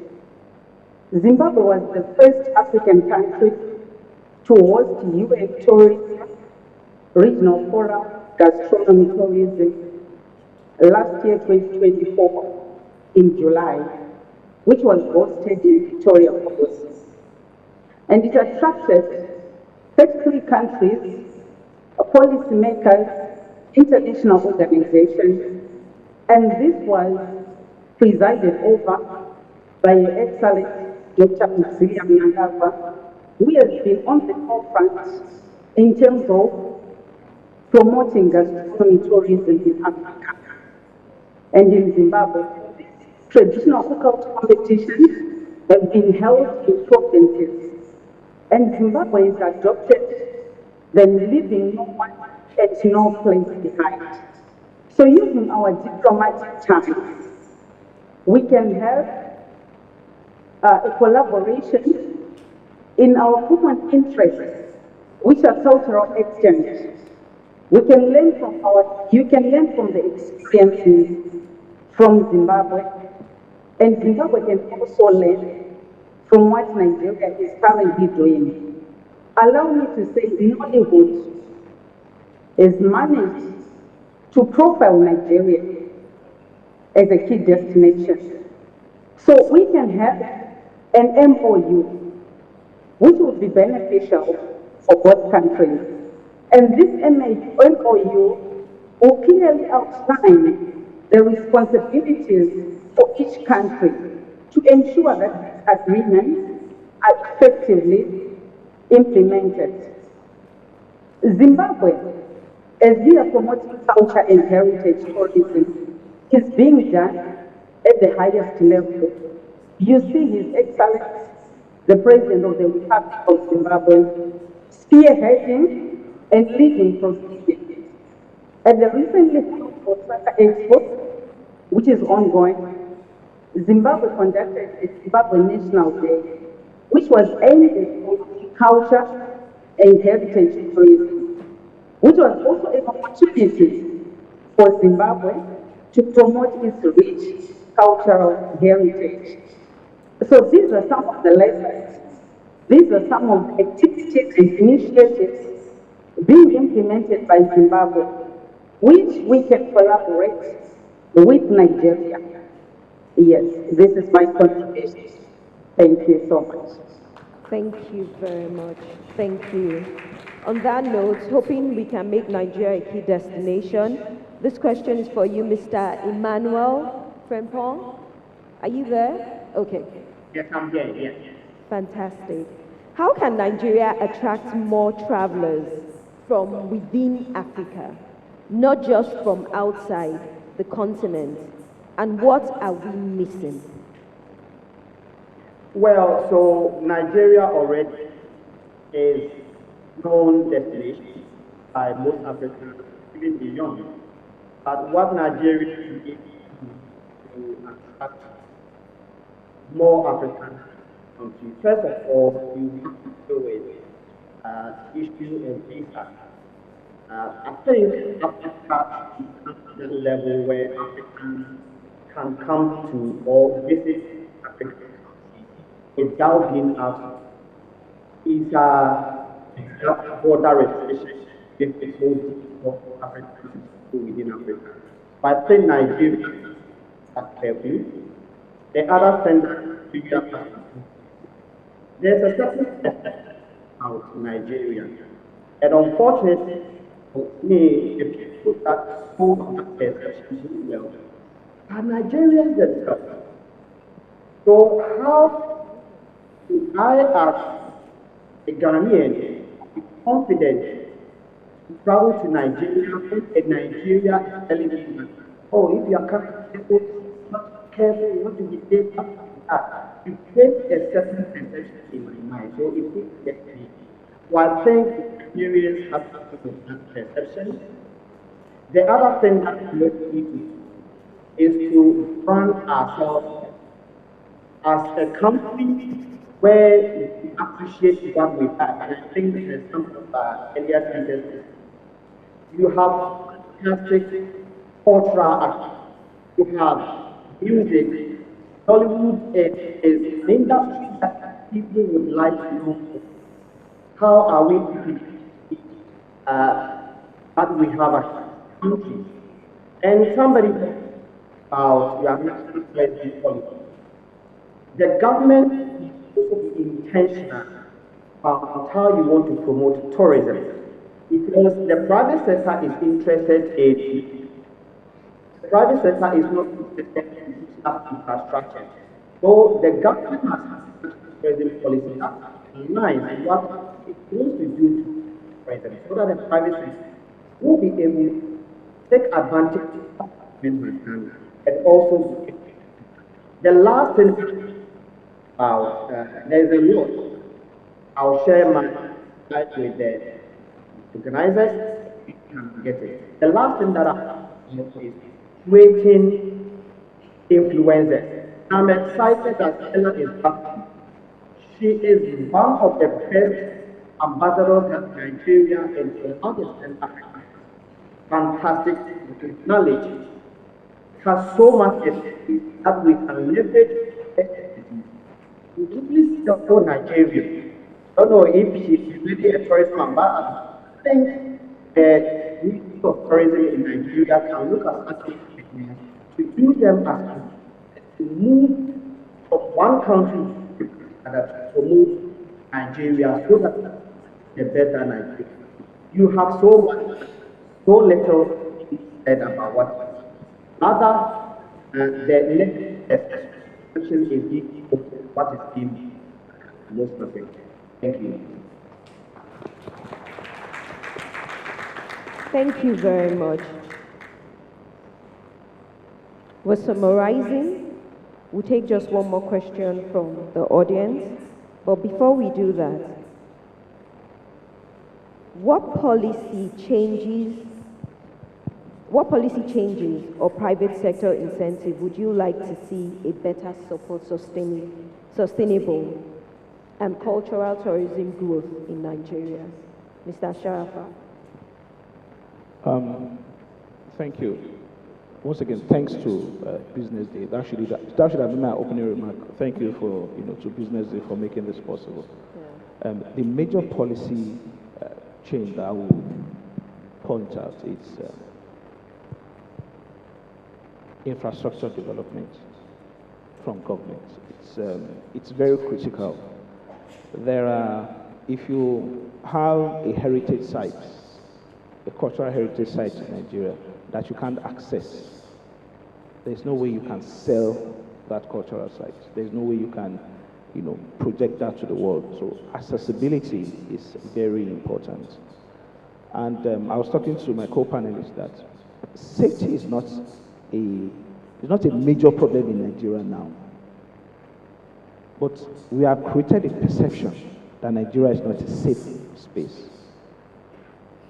But why projecting that? We see ourselves, especially in Lagos, driving at 2 a.m., moving from nightclub to nightclub. If Nigeria is not safe, you won't be doing that. The rate of people traveling to Ikogosi has been unbelievable in the past 1 year.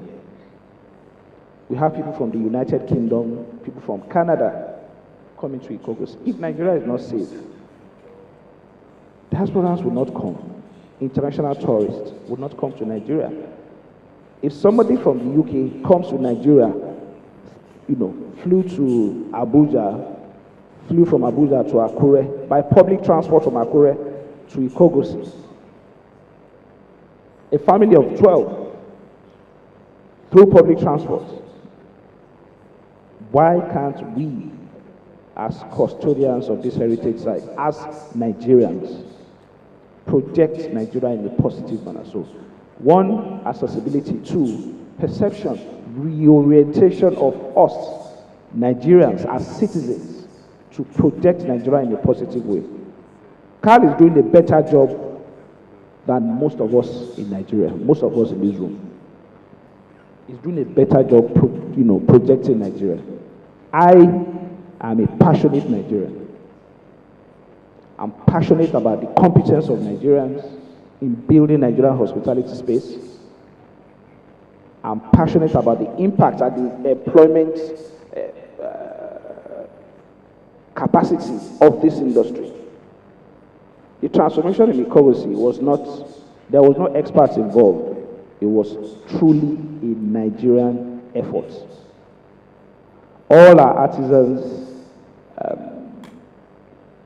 all our staff are fully Nigerians. And what people commend us for in Ikogosi is our staff, the people, and these are locals. And governments must be intentional about creating that enabling environment. Secondly, government has no business in business. When we took over Ikogosi, it was completely dead, not habitable. And within 1 year, we were able to transform Ikogosi, to being awarded the best holiday resort in Nigeria, twice back to back by a hotel managers conference. It shows that Nigerians have capacity, Nigerians have knowledge, Nigerians have this passion to develop this country. Nigeria, our numbers alone, there's strength in numbers. We have over 250 million Nigerians. The most populated country in Africa.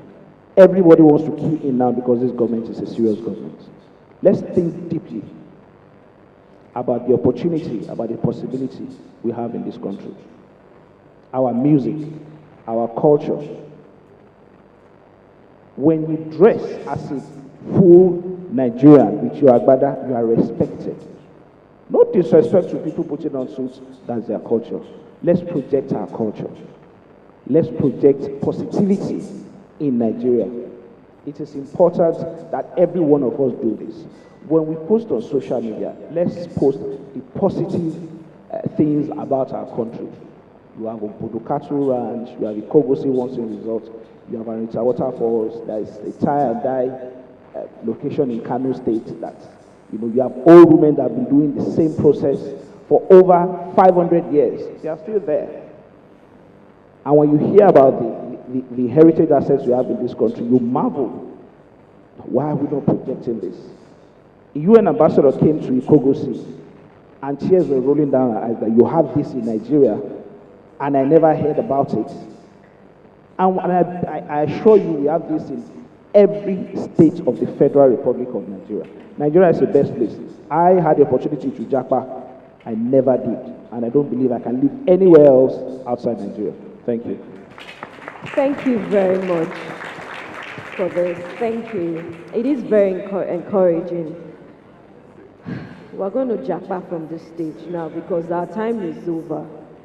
Do we have any question from the audience? No, no question.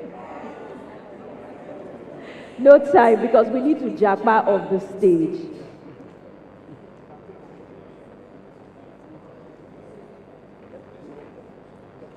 One question. It would be unfair, really. So one question, please. Mr. Shehu, please, if you could direct where the question is coming from. Just one question. Be a Nigerian, stand up and ask the question. One question. One question, please. And please straight to the point, so I would apologize if I cut you off. Okay, it's fine. One question. One question. How can we convince people that Nigeria, I'm not talking about Lagos State, is secure? I've had experience with Nigerian executives with a subsidiary of a top bank in this country. They were to go on retreat and they said, straight to the everything I said didn't make question. sense. How can we convince? It's okay to say, oh, a white person can come into Nigeria and move at night. How can we even our people feel our city is not safe? How can we convince them? How can we convince our tourists that Nigeria is safe to move around in?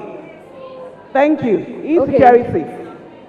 Okay, so let us start with convincing people on social media. The same social media we go and post that cattle rearers did something. Let that be the same social media we go and post that I traveled from Lagos to Ondo, I traveled from Lagos to Anambra, and nothing happened to me on the road. Let us start by using social media. Sorry, I need to add to that. With all due respect to the United States, it's one of the worst places to live right now. Fear. Do you see on social media that they're projecting fear, discouraging people to visit the United States? No. Why do we do that to ourselves in the Federal Republic of Nigeria? Project positivity and positivity will come to you. Thank you. On this note, as we're going to Jackma, thank you, fellow speakers. Thank you, online speakers. But really, there's order and we have to obey it. The truth of the matter is, there's something my father always says, you don't curse the seed you plant as a farmer, and you don't curse the land in which you plant. Based on what Sharafa has said, intentionality, we must be intentional if we really want to grow our tourism culture here. What we say, what we do, what we feel, whatever it is we do, we must be able to tell the story, our own story. This is my pen. I write my story. So we all should write our story of Nigeria. Thank you very much. We have to japa from the stage before they japa us. Thank you. Quick pictures.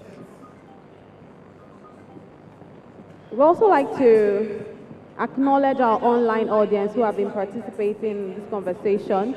If you'd please oblige me, please put your hands together for our online audience today. Thank you very much. Before our panelists leave, we have a few questions from the online audience and we want to make them feel a part of this conversation. So if we could just get one or two people to please answer their questions. So there's a question from Kutela Nyeni. He says countries with popular tourist destinations have flagged the environmental issues related to excessive food traffic.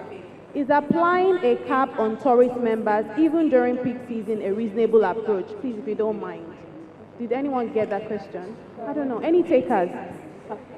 So the question was this. 1 second. The question says countries with popular tourist destinations have flagged the environmental issues related to excessive foot traffic. Is applying a cap on tourist numbers even during peak season a reasonable approach? I feel like we need to get to the point of even having excess people before we now start talking about the cap. That's my opinion. All right. Thank you very much. Any other person who wants to chime in?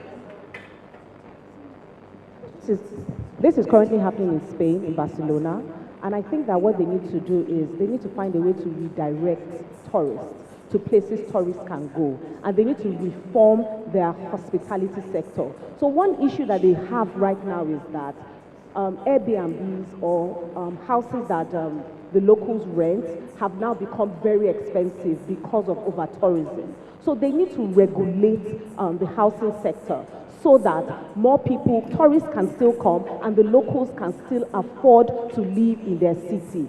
Let me tell you, everybody wants to make money from tourism dollars, to make tourism dollars. Dubai experienced it. Qatar is experiencing it now. Nobody wants to throw tourism money away. Tourism money is like selling your natural resources and making money from it. So they need to find a way to redirect tourists to still come, but let there be laws, let there be rules. Don't come and bring all sorts of character, all sorts of behavior here and change our culture. We saw that when Qatar wanted to do the World Cup, and they said, don't bring your LGBT here. So there need to be rules that you define. They need to define, what's that word called? Boundaries. There need to be boundaries, yes. All right, thank you very much. Just one more question from Ifunaya Indigwe. She says, how can we build tourism infrastructure that will benefit the local community? Maybe one of the men can take this one. Tourism infrastructure that will benefit the local communities. You see, there is no way you can build tourism infrastructure without benefiting the local community, because that's the essence of building tourism infrastructure anyway. So it will happen, yeah?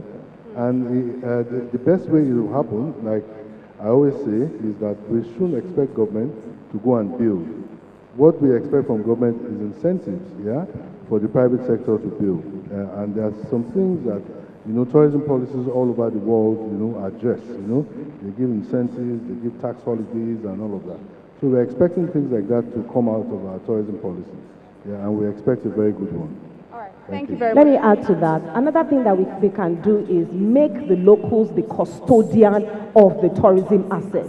Let them understand that for everybody that goes to the Oshogo Groove, or anybody that goes to Lumo Rock, if it's 1,000 naira that comes, 300 naira goes to the community, or 700 naira goes to the community, they will protect it with their life and their blood. Thank you. I want to add to that. We are actually implementing that. You are a clear example of that at Ikogosi. Okay. So 70% of our staffs are local. Now, we've completely transformed the economy of states. States now generate more IGR, and the communities are aware that their children, their wives, their husbands now generate they now have disposable income. They work at the resorts, and to the extent that, funny enough, now people now have more disposable income. Some are even marrying more wives. So it does show that there is huge opportunity for us as people, as a community, when we embrace cultural heritage and also support the government in ensuring that, look, private-public partnership is seamless. We don't need to make it cumbersome. Thank you. Thank you very much. Once again, please put your hands together for our brilliant panelists and our brilliant moderator. They've done an excellent job. Is that all you can do for this very brilliant panel? Thank you very much. I'd like to acknowledge the presence of Mrs. Bolaji Mustafa, the president of the Nigeria Association of Tour Operators, NATOP, as well as the presence of Prince Femi Fadina, the president of the Association of Tourism Practitioners of Nigeria, ATPN. Please put your hands together for these people. We'd also like to acknowledge the presence of Mrs. Ime Udo, the chairman of the Akwa Ibom Hospitality and Tourism Board. Thank you very much. Before we go to our next panel, we would like to take quick photographs again. This photograph is taking one with the panelists. I'll welcome these people to the stage for a quick pictures. Our keynote speaker, Madam Stella Fubara, the MD of Del York Development Company Limited, please come up to join us for quick pictures. Also, the Group GM of the Continental Hotels Nigeria, Mr. Karl Hala, please come up. President of NANTA, Sabitu Folami, please join us for this picture, please. As well as Sharafa Balogun, the GM of Glotion Hospitality, please join us up on stage for pictures. Wonuola Lamidi, the co-founder of Diamond and Pearls, please join us, please. Mr. Danny Kuproglu, the GM of Eco Hotels and Suites, please join us. Please join us. We only have one person. All right. Please. We don't have much time, please. We need to take the pictures very quickly. Thank you. And also the Deputy Editor of BusinessDay, Mr. Ololade Akimirele.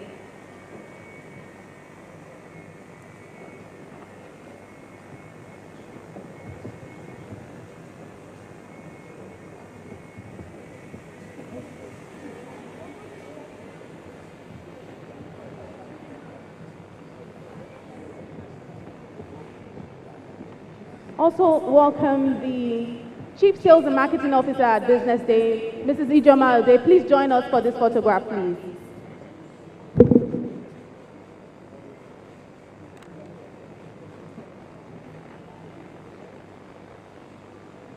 Also, for this photograph, the Special Advisor to the Governor of Cross River State on Obudurant Research, Mr. Sunday Michael, please join us. Thank you.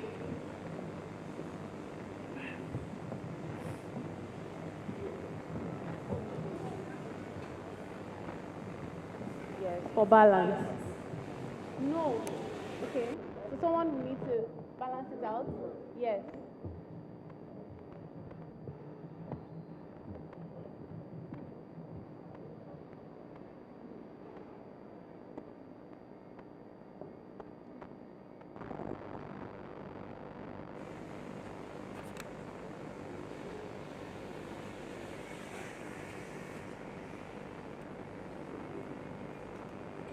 All right, are we good? So please stay back, ma'am. Please stay back. Our keynote speaker, Mr. Karl Hala, and just the two of you. The rest, please can go. Thank you. The president of ATPN, is he here? You can stay back.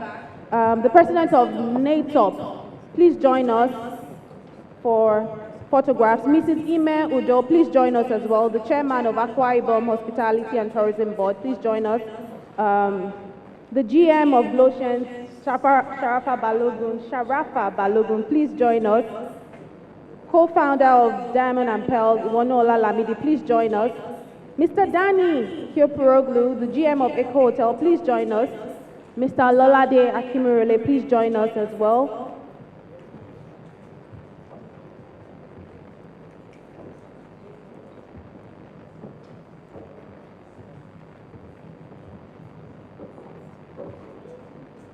Do we have Mrs. Bolaji Mustafa as well, the president of the Nigeria Association of Tour Operators? Mrs. Bolaji Mustafa. All right, Mr. Ahmed Razak, please join us as well. Mr. Ahmed Razak, thank you so much.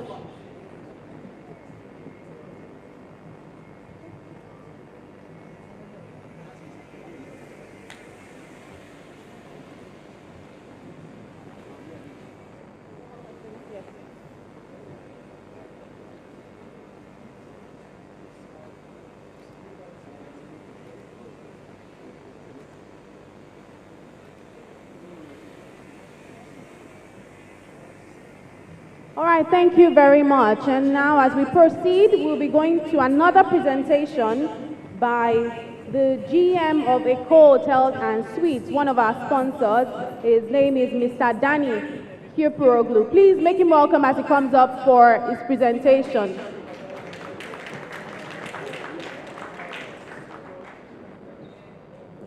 If our hands are not too busy, please do it till it comes up stage, please. Thank you very much. Thank you. Please sustain it till it comes up.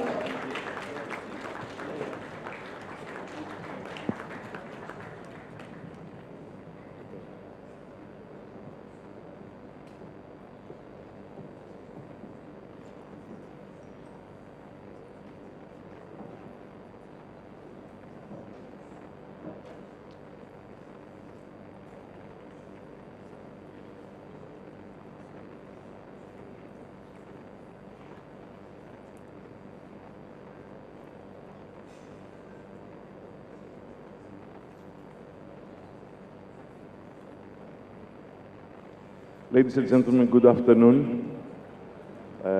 First of all, I would like to thank Business Day for this opportunity to talk to you. Also, I would like to thank Business Day for the initiative they're taking and spending time, money and effort on the development of tourism in Nigeria. I think they deserve a very big round of applause for that.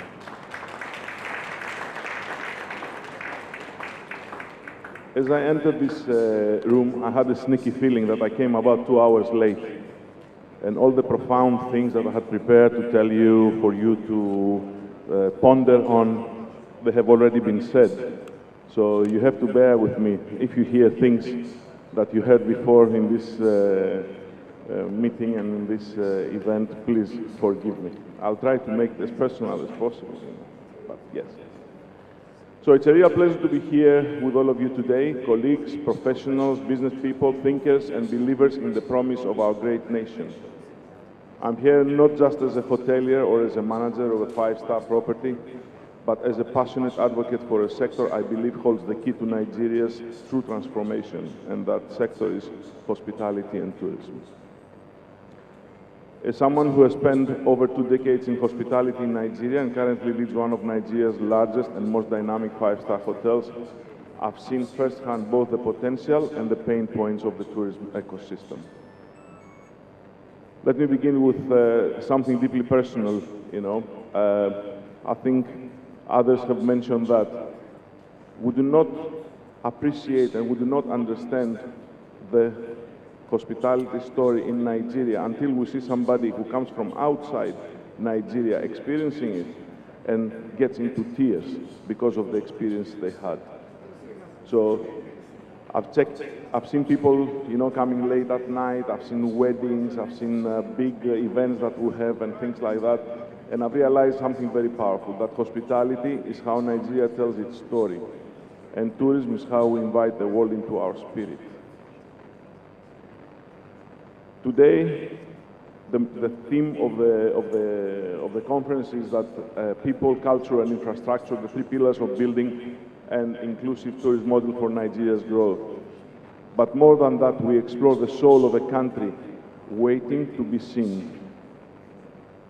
I would like, since this is a business event, I would like to start with a few figures, that probably you have heard, but I would like to reiterate them. My country of birth is Greece, okay, and my adopted country is Nigeria. So in Greece, tourism is contributing 13% of the Greek GDP directly, 13%. And also, when considering the broader indirect and induced economic effect, the total contribution is approximately 20% of the GDP. These are huge numbers. However, the more interesting part in this equation is employment. Currently, in Greece, tourism supports roughly 1 out of 5 jobs. So that is 20% of the employment in my country of birth is occupied by people in tourism. It has become that big that currently during the summer period, a lot of establishments cannot find staff. They cannot find staff. So salaries have almost doubled during this period, for people to go. And we're talking about cooks, we're talking about cleaners, we're talking about guides, we're talking about all people that are involved in the tourism and hospitality industry. In Nigeria, the contribution of GDP, of tourism to GDP, is about 3.5% to 4%. We don't know exactly. We think it's between 3.5% and 4%. Contributing about 11.2 trillion expected in 2025, and supporting 2.5 million jobs, out of which 400,000 jobs are new jobs that will be created in 2025. So the sector is showing steady recovery and is recognized as a vital driver for Nigeria's broader economic diversification and employment plans.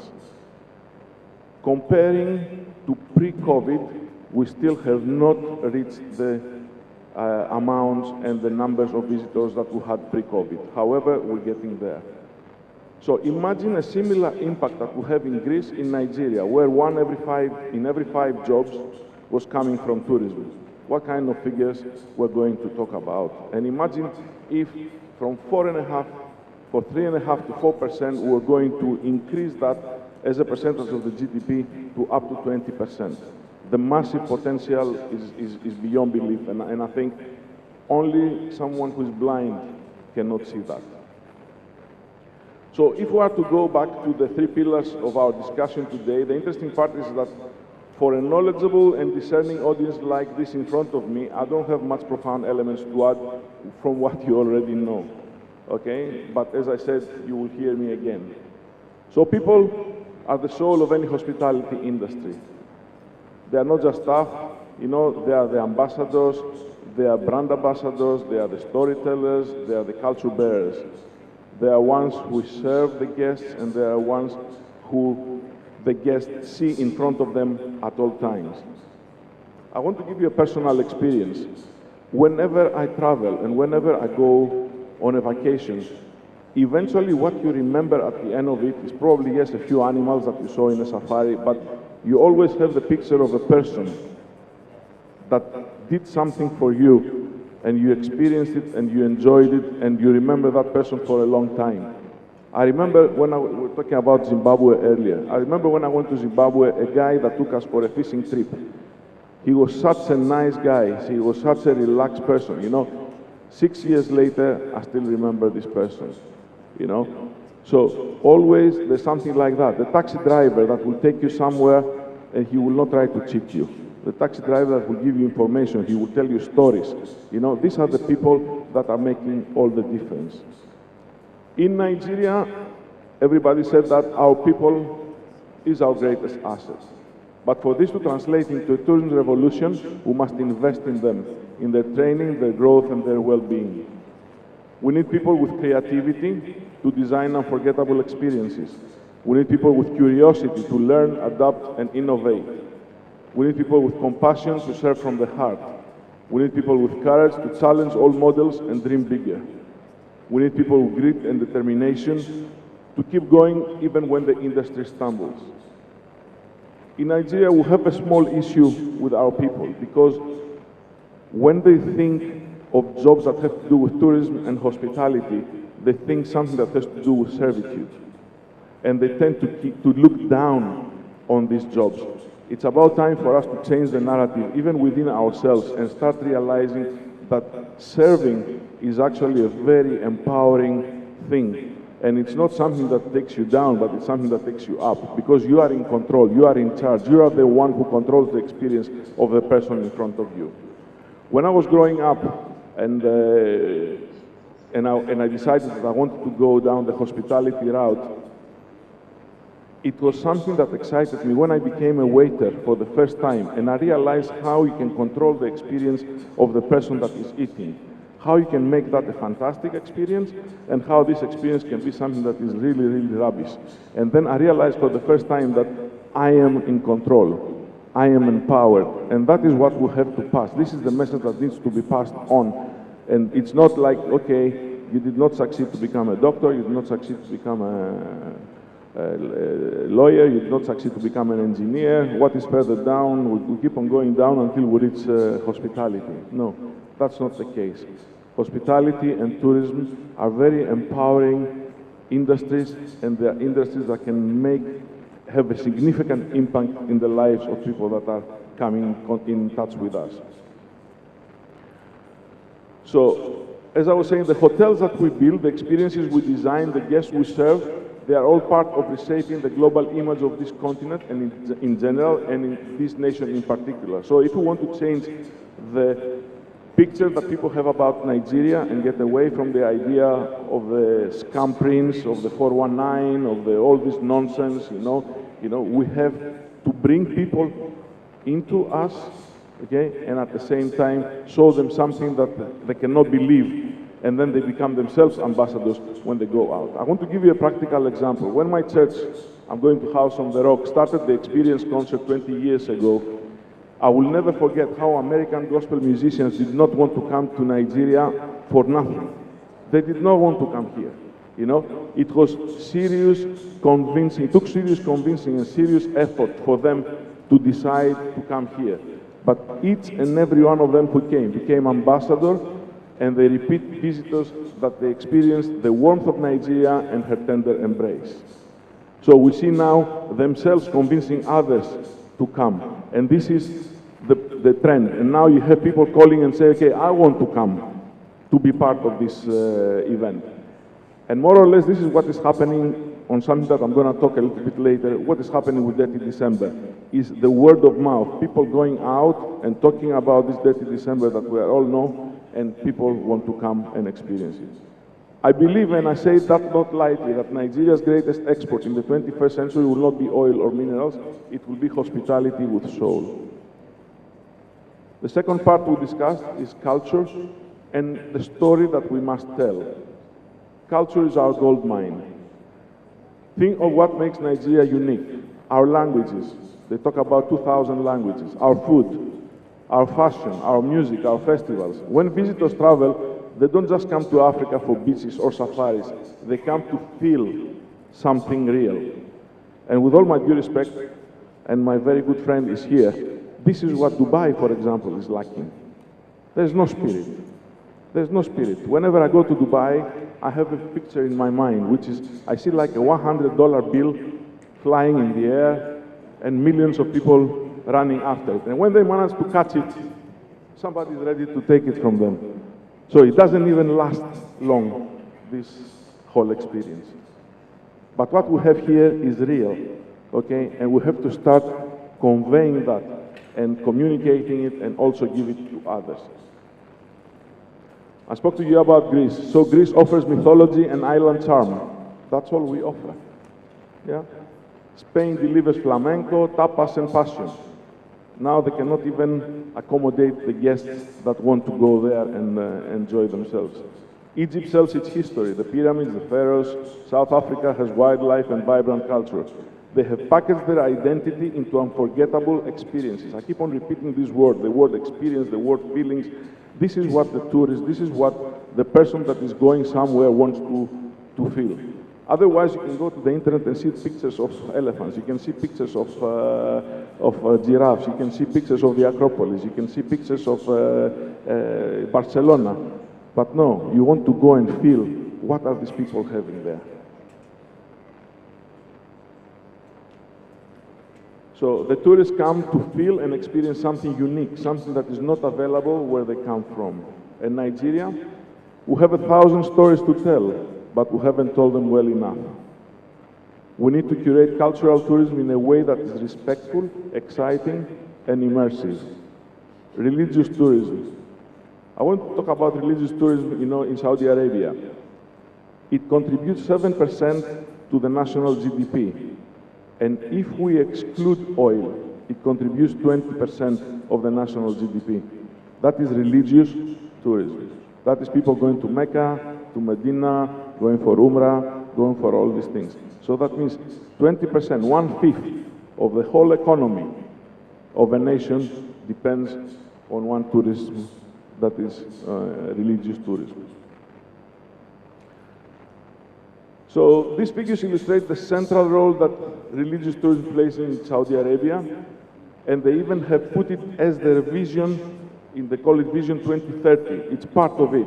It's not something that just happens accidentally. It's not, okay, Muhammad went to Mecca, now the Muslims have to go there. No, it's part of a structural and a structured approach for them to attract the Muslims, to go there and also spend their money in this country. So I don't see any reason why we cannot do the same, for example, for Osun Osogbo, to make it a global spiritual retreat. So if I sound funny, please let me know. But these are the experiences that we have to sell. We're talking about the Argungu Fishing Festival. We're talking about Ojude Oba Ijebu, Lisabi Festival, Ekbaleganza, the Darbar. You know, there are too many. There are too many experiences, you know, that we have not sold well enough to the world. The government needs to take on the role of simply promoting these yearly staples with intentionality to draw in an audience that long for these. The role of the government also as a regulator needs to go beyond the collector of fees and dues and focus on the promotion and development of the sector by even participating in direct and indirect financing. Community-based tourism is extremely important in our Nigerian context, and it's more than just a travel trend. It's a purposeful approach that ensures tourism acts as a tool for sustainable development, cultural preservation, and community empowerment. I remember when I first went to Switzerland, maybe 30 years ago, or 40 years ago. I was impressed by going to some artificially made villages where you could go and see the whole experience of how people used to live 100, 150 years ago. And it was something that excited me, something that remains still in my mind. Imagine that in Nigeria, these villages are real. Real people live there. It's not something that you have actors performing. So how much of interest would that be? I don't want, of course, to spend a lot of time describing Dirty December to you, and particularly in the contribution of it to Nigeria and to the Lagos economy. Just I want to advise you that you book early if you plan to be in Lagos in December, because the hotels are almost fully booked now and we're in July. I would like also to spotlight our Nollywood, our artists, our cuisine, you know, all these things that have already been described, and there are elements that we need to sell and we need to promote as Nigerians.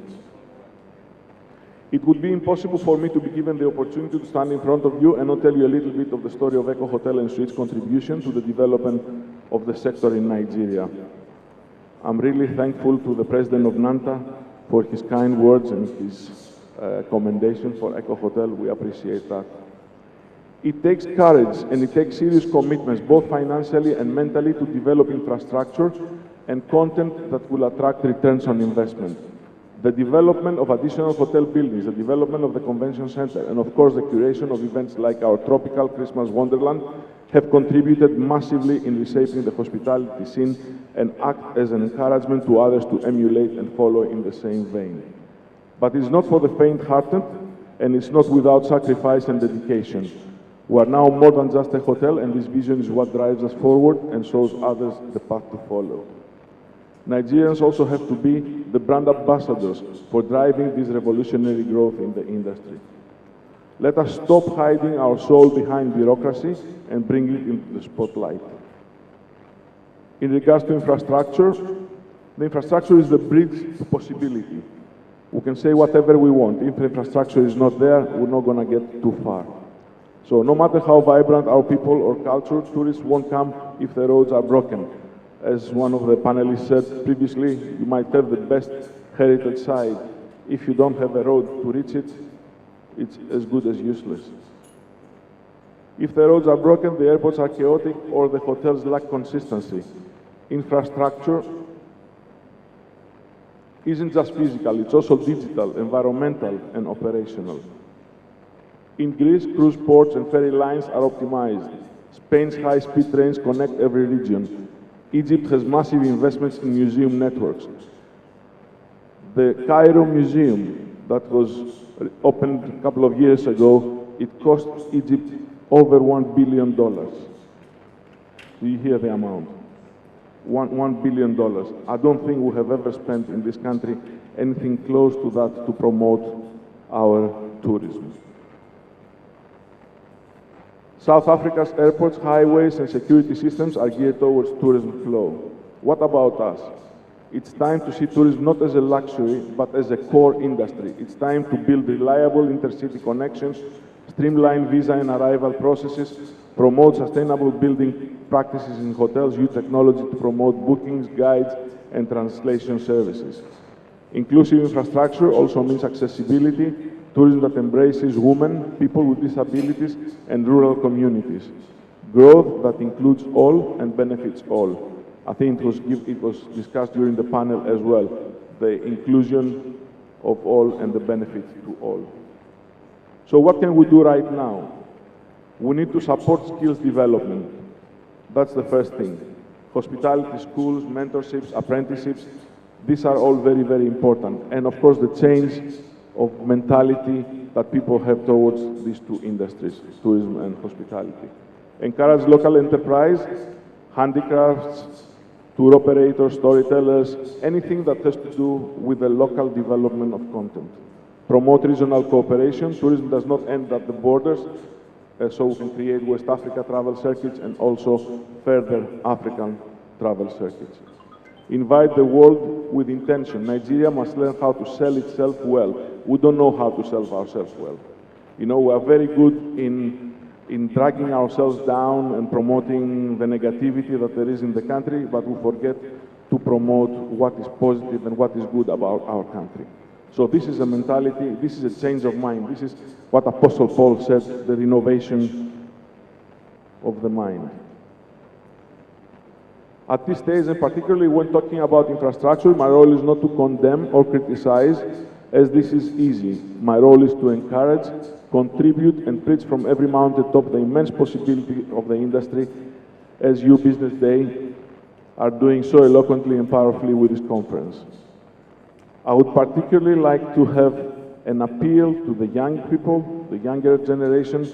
The industry will not grow by accident. It will grow by action, and that is the action of young people. Young Nigerians particularly, whether you are a chef, a coder, a tour guide, or a cultural enthusiast, the future is yours to save. Be bold, be curious, be resilient. Your courage, your creativity, and your compassion will build an industry that makes the world fall in love with Nigeria. This is our time. Let's not wait for the world to come and validate us. Let's show the world who we are, proudly, inclusively, and with heart. Thank you very much.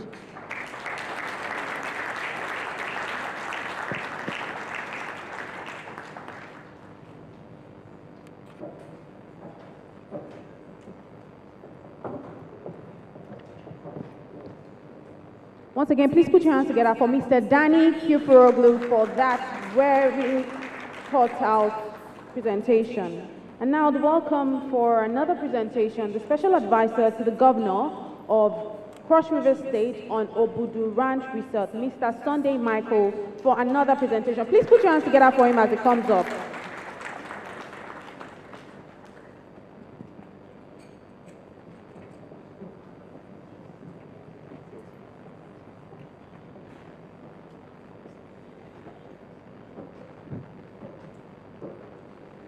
Our keynote speaker, my fellow speakers, ladies and gentlemen, good afternoon.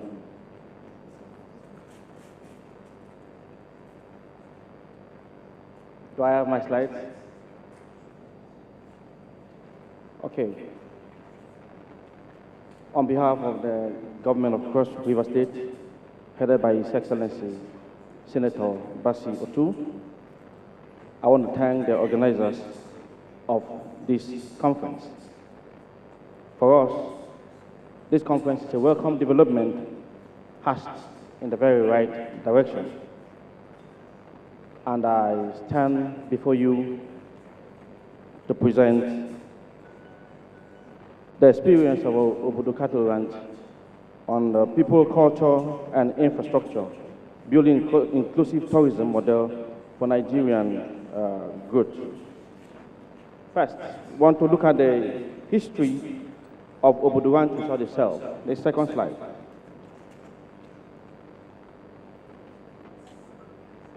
Okay, well, it's not showing.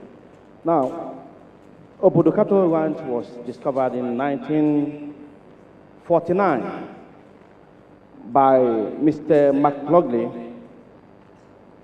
He was a veterinary doctor. The ranch was further developed by Hugh Jones and retired Major Cranfield into what was known as Obodo Cattle Ranch. The ranch was specifically used to develop some certain breeds of cows that were discovered then. So they came down and leased and collected the land from the locals on lease. However, when they left, when their lease expired, they were sent out of the place. And the military regime took over the place. However, they couldn't do anything until during the administration of His Excellency President Shehu Shagari, when he developed the road infrastructure, what is now known as the intestinal road, the curved road that had about 22 bends. That road was developed by President Shehu Shagari. Thereafter, nothing happened to the ranch again until during the administration of His Excellency Mr. Donald Duke, who introduced the wooden cabins that are now known as the mountain villas, the presidential retreat, the spa, the international conference, and of course, the African bungalows. If you look at there, you see the African bungalows there. They were developed by the administration of His Excellency Mr. Donald Duke. The Obodo Ranch Resort is situated on a relatively flat plateau on the Oshi Ridge of the Sankwala Mountains. The resort is approximately 32 square miles. It is at an elevation of around 5,200 feet, that is 1,576 meters above sea level, almost 2 times higher than Burj Khalifa, the world's tallest building, and enjoys unique temperate climate and a landscape of rolling grassland,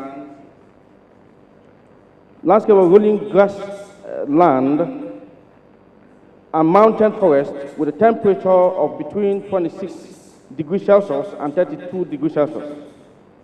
That's between November and January, while the lowest temperature of 4 degrees Celsius and 10 degrees Celsius is recorded between June and September. That is right now.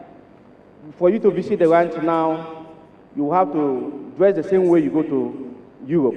I mean, by every sense of it, Europe.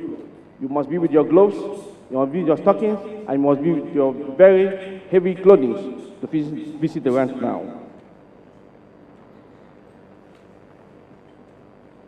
Of course, Obodo Ranch Resort is one of Africa's finest and most magnificent tourist destinations. It was a tourist heaven with inviting natural endowment to explore. Now, strategic plan. Over the years, especially within the last 10 years, the ranch deteriorated to the point where people wonder. Even when I entered here, some people asked me, is the ranch still functional? The answer will have been yes, if this question was asked between 4 months ago and 10 years ago.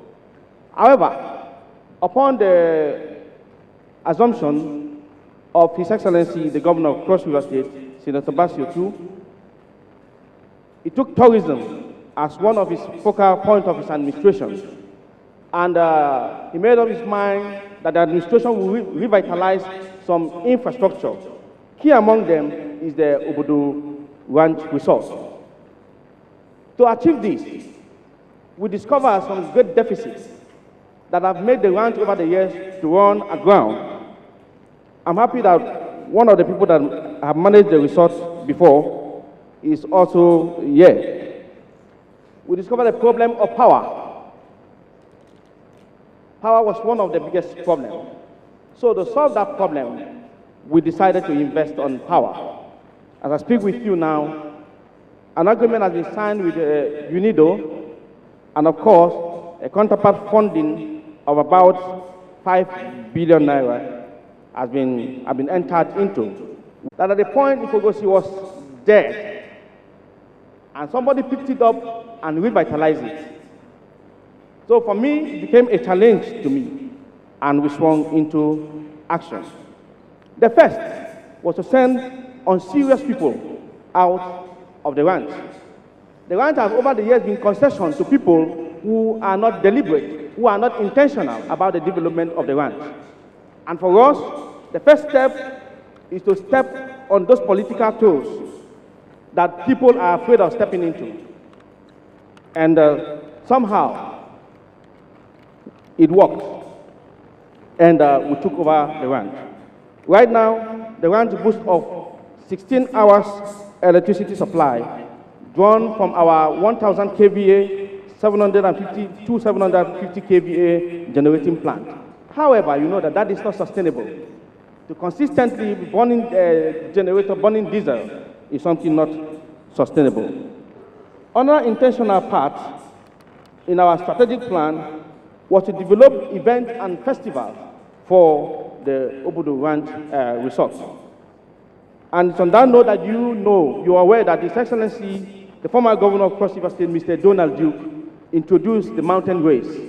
They are going to become an international event. However, successive government didn't sustain that too. But last year, His Excellency, the governor, my boss gave the directive that we should bring back the mountain race. In so doing, you cannot bring back the mountain race without fixing some certain infrastructure. For instance, all the international athletes do come at the Safari Lodge. Safari Lodge is 40 kilometers to the ranch. Right now, we have begun fixing the Safari Lodge. If everything is put in place as we have planned, by next year, the international mountain race should be on.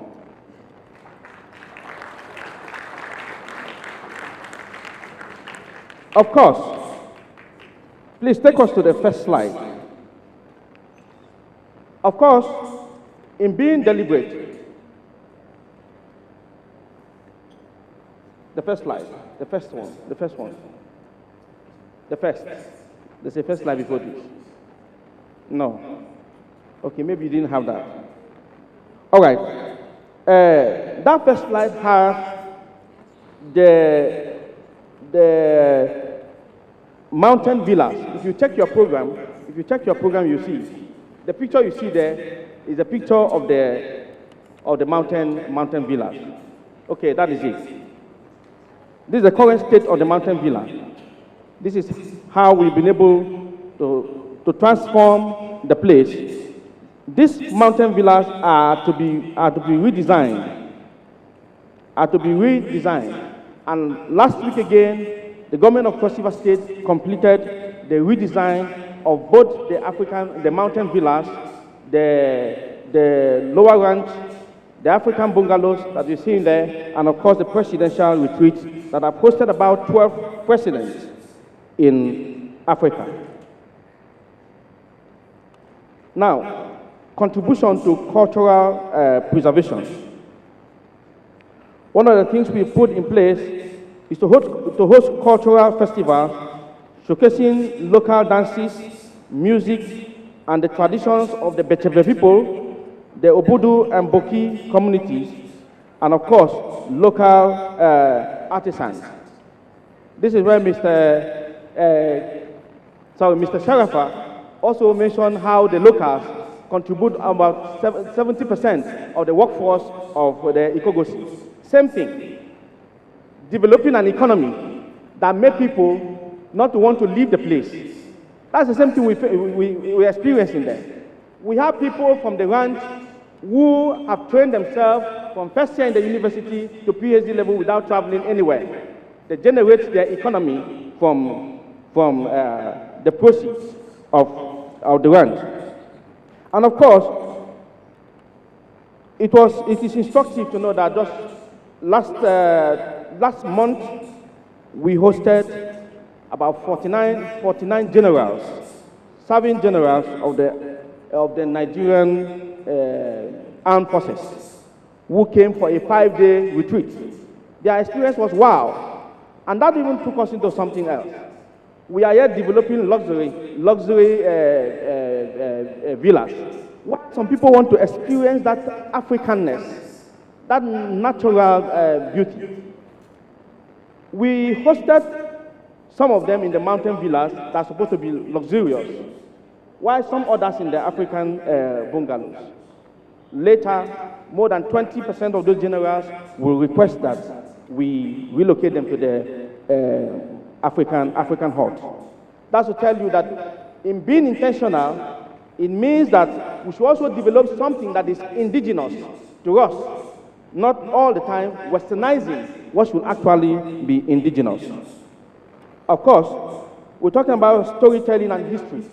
The general manager of Eco Hotel mentioned something. When you travel to other places, aside seeing the giraffes, seeing all these things, what are those things you can remember? And for us, that is very important, because it is important and instructive for you to know the history, the culture of the people you are visiting. That takes us to eco-tourism. That's why our local guides are by all sense the locals who understands the place. So when he takes you and you see a bird that you have not seen in your normal flora, fauna, when it takes you to that ecosystem, it's able to explain to you what you do not know.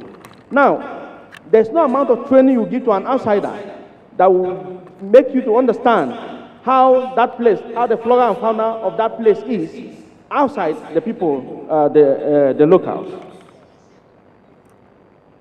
Economic growth and contributions. The ranch have created a lot of employment. Even as we speak, we have over 150 staff. 70% of those staff strengths are drawn from the locals. I want to thank you, Mr. Willing. When you were there, the people keep talking about African songs. I'm not advertising you, but when somebody does something that is right, commend the person.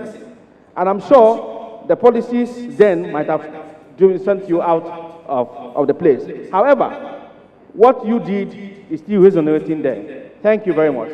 I haven't met you before, but I'm talking about you because I met your history in my office. God bless you and your team. Now, we're talking about indirect employment.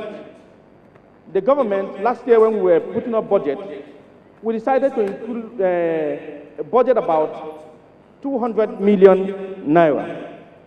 This 200 million was specific to assist local farmers to plant, to cultivate, and to rear livestock. Our intention was that whatever we will consume from the ranch should come from the ranch itself, and it is working. Of course, we have talked about road infrastructure, which is a bane, and this is why we must keep politics aside and be deliberate about developing our infrastructure. Because of what use will it be if you put on all these infrastructures and people cannot access the place? And that's why for us in Cross River State, we are again very deliberate. We started the road innovation from Calabar. About the only section that is bad is between Uyanga and Akankpa, if you know Cross River very well. And then a little portion of Ogoja.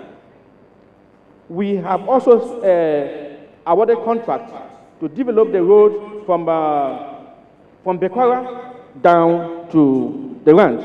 All this is to boost accessibility to the ranch. Furthermore, we have, I think when Mr. Willie were there, the baby airstrip was still functioning. Now, the baby airstrip has gone, so people can no longer fly there. However, being deliberate and intentional again, the government of Cross River State, under the leadership of the former governor, Ben Ayade, decided to put up the cargo airport. That cargo airport has been completed. The present government has completed the road, the airport, to about 90%. So we just need finishing touches before that airport will be viable. For us, we think that if tourists can fly in directly to Obudu, they will be able to access the ranch and its infrastructure. Of course, revenue generation. I don't know that, I never knew that tourism has so much money until I became the special advisor. Because even at the present state, we know what we are generating. And of course, in the last 4 months, the income generated from the ranch has tripled. That's to tell you that indeed, tourism can drive the economy of a state.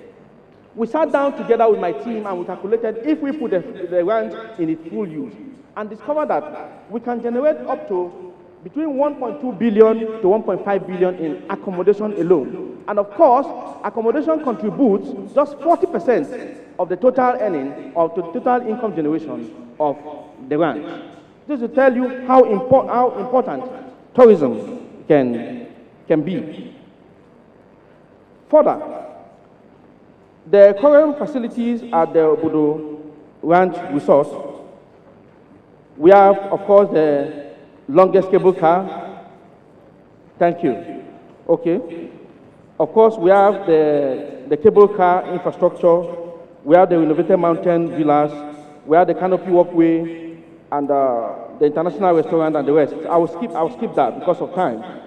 I want to go to the recreational and tour sites. I won't skip this one. We have the Holy Mountain.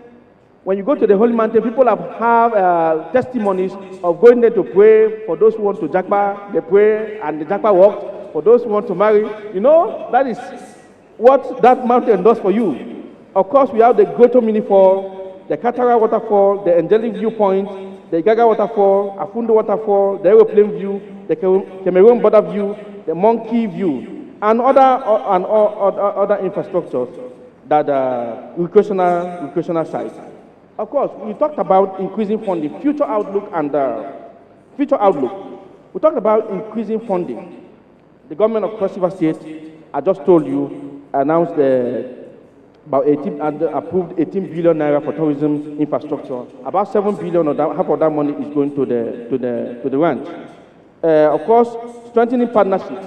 I want to thank the president of Nantan. Your members contribute a lot to the visitors that come to the ranch. And of course, right now, we're talking about developing a premium estate. Why this premium estate necessary? People travel all over the world. They want to build their estates where holiday resorts. We said, okay, don't go to anywhere. We have 32 square miles we can give you. Come and build your estate. We'll give you land. Build. You want to put an helipad there? No problem. Build a helipad there. Can helipad infrastructure work in the ranch? Yes. We have a presidential helipad up the ranch, and it's working. So come and pick up a land, build your holiday home, and that will be fine for you. Further, we need serious-minded investors to come to Obudu Ranch Resort. We don't want people with audio money.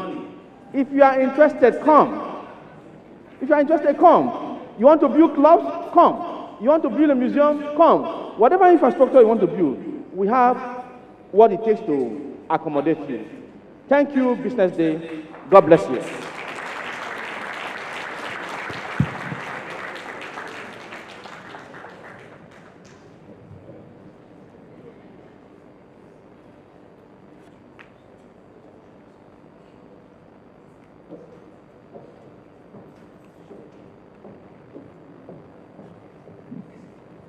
Thank you very much to Mr. Sunday Michael for that excellent presentation. You know, when he was going through his presentation, it took me down memory lane because a few years ago, I did serve in Cross River State, and I know that the first time I was in a cable car was at the Obudu Cattle Ranch, and it was such a beautiful experience. You know, the different weather, you know, 1 minute it was the first time I did see also like a little bit of something that looks like a snow in Nigeria was there, and it was good to just experience it. So that's really one of the amazing tourist destinations I would definitely recommend to anyone. So I would like to just say well done to Mr. Sunday Michael and the entire Obudikatu Ranch team for the amazing work they're doing. Please put your hands together once again for Mr. Sunday Michael. All right, we're reaching hitting the home run right now, and we're going to our final panel for the day. And this panel is focused on financing and infrastructure, the missing link in Nigeria's tourism growth. And of course, it will be handled, moderated by BusinessDay's online editor, Mr. Temi Igbamboshe. Please make him welcome as he comes up to the stage. And on this panel as well, we have the Managing Director of Amber Hospitality Services Limited, Mr. Willie Kazila. Please make him welcome as he comes up. Thank you very much. Also on this panel, we have the Director of Strategy at DTI Project, Mr. Uche Ogbu. Please make him welcome as he comes up. And also we have the GM, the General Manager at Venport by Peaza, Nishita Devanan. Please make her feel welcome as she comes up. I hope we're not getting tired. We're already hitting the home run, so please let's make the applause louder. I can't read their bio, so that's the least we can do. And also on this panel, we have the District Director at Radisson Hotel Group in Nigeria, Mr. Ahmed Raza. Please make him welcome as he comes up as well. Also, we want to also acknowledge the travel content creator, Pelumi Nubi. Obviously, many of us know her for the feats that she was able to achieve, traveling across different countries in just a few days. So please, also let's appreciate Pelumi Nubi as well. All right, over to you, Mr. Kenny.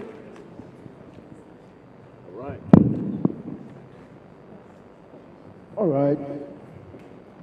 Welcome, everyone. So, really, we don't have a lot of time. So, even though I prepared about 150 questions, I'll be asking only one each, and then I'll let the audience have their say, because I know that you are burning with questions, and we are going to be talking about that part that connects everything together. You see, when Mr. Carl was talking here, he mentioned that we should not just be acting in our tourism story. We should be playing, we should be driving it. But then, money is what we use to drive it. I'm looking for how to translate this. It says, money is the bicycle of the gospel. For some people who understand where it is coming from. Yeah. So, we're talking about the financing tourism and infrastructure. That's the theme of our own panel discussion. So my one question now, I'm going straight into the heart of it, is that what do investors need to see to commit more capital to Nigeria's tourism and hospitality? So I want us to answer it. You want to go first?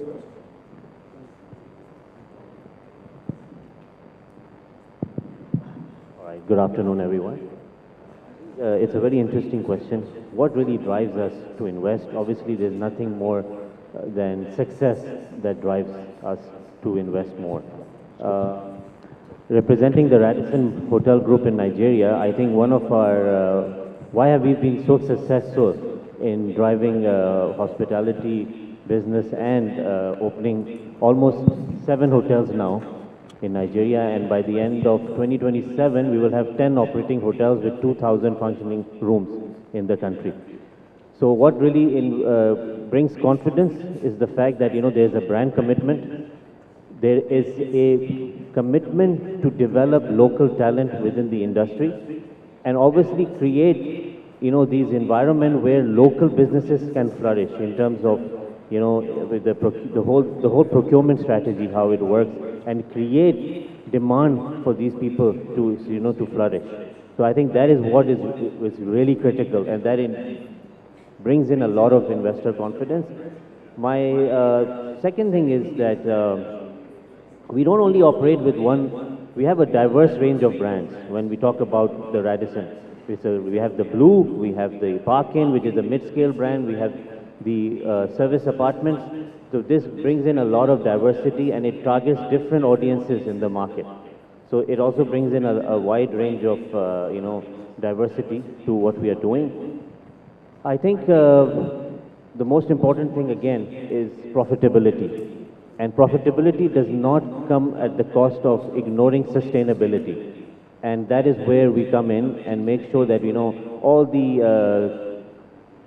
carbon negative practices are practiced within our hotels.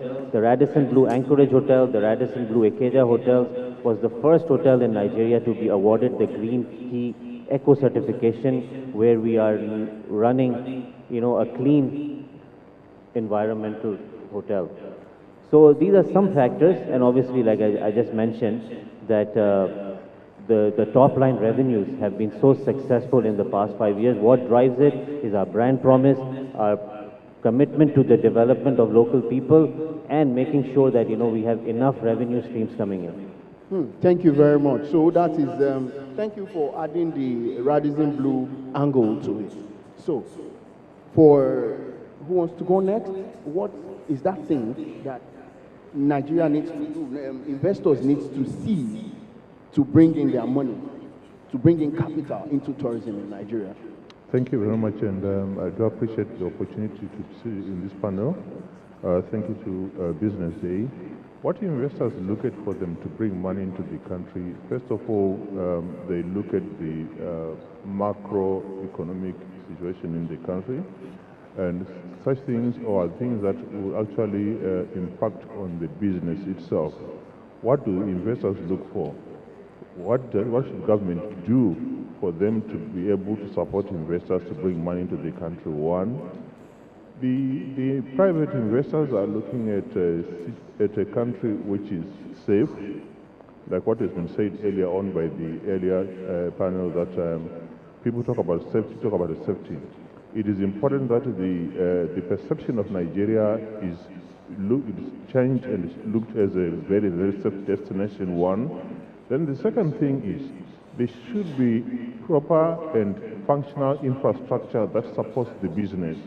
Mr. Michael Sunday was talking about Obudukato Ranch, and I think he mentioned my name in one of his discussions on that.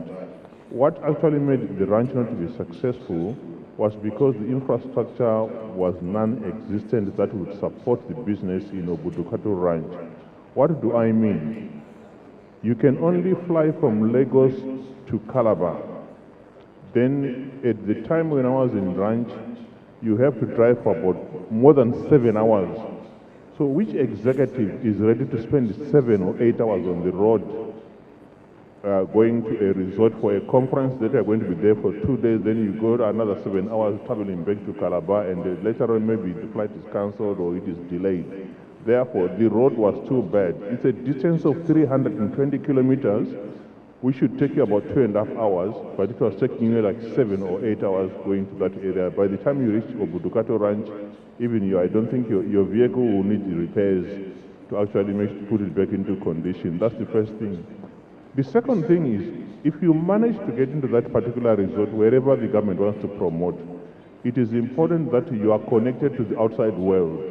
But you will find that in some parts of our country here in Nigeria, the network, this is the phone network where we get our internet mostly in most of those outskirts.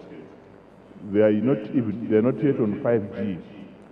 They are still on 3G, and that is very frustrating in terms of the speed of internet and so forth. Therefore, it also affects efficient infrastructure. The electricity or the national grid you were talking about, it was not existent. You would put on light in the morning, and then it will go off at 10 o'clock in the morning, then the light will come at 6 o'clock in the evening, and then it goes off at 11 o'clock at night. And the whole day, that place is very cold. Which means you cannot use a heater, you cannot watch TV, you cannot do anything, the network is poor. Therefore, it actually impacted negatively onto the business. So investors would like to see a situation where the government supports private investment by ensuring that the efficiency of the infrastructure is good, both on waste control, on clean water, on energy, on transport, on communications. Thank you very much for pointing out those parts, connectivity and coal. Want to go? Sure. Hi everyone. Thank you, Business Day, for having us here, by the way. So I think I would like to touch base on data-driven investment opportunities, actually. So I think one of the things that we need to also look at is consumer behavior and consumer data. And I believe like payment services, payment gateways like our own at Piazza helps provide this because you're able to see consumer behavior, transaction history, and so on. Take a look at Dirty December, for example, last year. We were able to track what people were spending across Dirty December during that period, which now builds more investor confidence, I would say, for that period. It also helps businesses understand and realize that that period is so important for us, and it's our busiest period of the year. So I think, we'll talk about it a little bit more later, but I do believe that data is very key into investor opportunities. I totally agree with you. They want to see how the money will come back. Thank you. So, thank you very much. So, my name is Uche again. DTI Projects. DTI is Digital Technology Innovation. To answer your question simply, investors want to see a vibrant ecosystem, really. So everything that feeds off tourism, and most times when people look at tourism, they think of just attraction. So, but investors, they want to even start by seeing even your books. Like she mentioned, your history, what exactly have you done in the past, and what your projections are. But I think what I've also noticed that, and why I said vibrant ecosystem in the first place is, when investors are able to track your plans based on where you are and where you want to be, it gives them a direction to say if this business is going to be vibrant. And these days, I see there are smart investors looking beyond just ROI. They are trying to understand how this feeds into the entire ecosystem to continue to generate revenue for them. So for an investor to come into your space, once they're able to connect the dots between where you are, where you want to be, and how that leads to revenue, I believe that brings a start point for them. thank you very much. I was at one of these forums recently where they were talking about tourism like this. So I would ask this question while I start taking questions from the audience. Please, you can either write it somewhere so that I read it out, or you indicate so that the mic will come to you. But as the audience is getting ready with their questions, I want to ask, at the forum, you said innovative financing, equity. Somebody said blended financing. And I was like, okay, what does a successful financing for tourism, public-private financing, what does it look like for brands who are really working in the hospitality and tourism sector? What does a successful financing look like? Okay, I'll just go with that. So, I think what happens mostly in the hospitality industry is you find people taking short-term loans to fund long-term investments. And it comes back to proper advisory. Because if you take short-term loans to finance long-term investments, what happens is you get suffocated as a business. So what happens invariably is, if you are able to get investors from an angel investor perspective, people that have interest in that entire industry, then you can attract low funds. Because when you get low funds, what you see happen is you find people that grow with you. And what I also noticed, there are a lot of people out there that are willing to fund investments. But what we find is you don't have people with the right information. Are people even putting up quality pitch decks? For instance, I was chatting with Stella earlier and I said, someone wants to invest in a theme park. But guess what? They don't have information. I listened to Mr. Samuel from Obudu. 2 weeks ago, there was a debate about Obudu in a group because someone did a video showing how run down Obudu is. But now listening to him, I'm very excited. And for me, it's actually special because I left the tourism space over a decade ago, or about a decade ago. Now, but I'm still interested in the space, always trying to find out. So whenever I hear things happening, I'm interested. So listening to him say, what I also see, there's a big gap in communication. So if there's a way we can put quality pitch decks together and focus on tourism as an asset class, not as a tourist attraction, then what happens is you find out people start to come with creative solutions.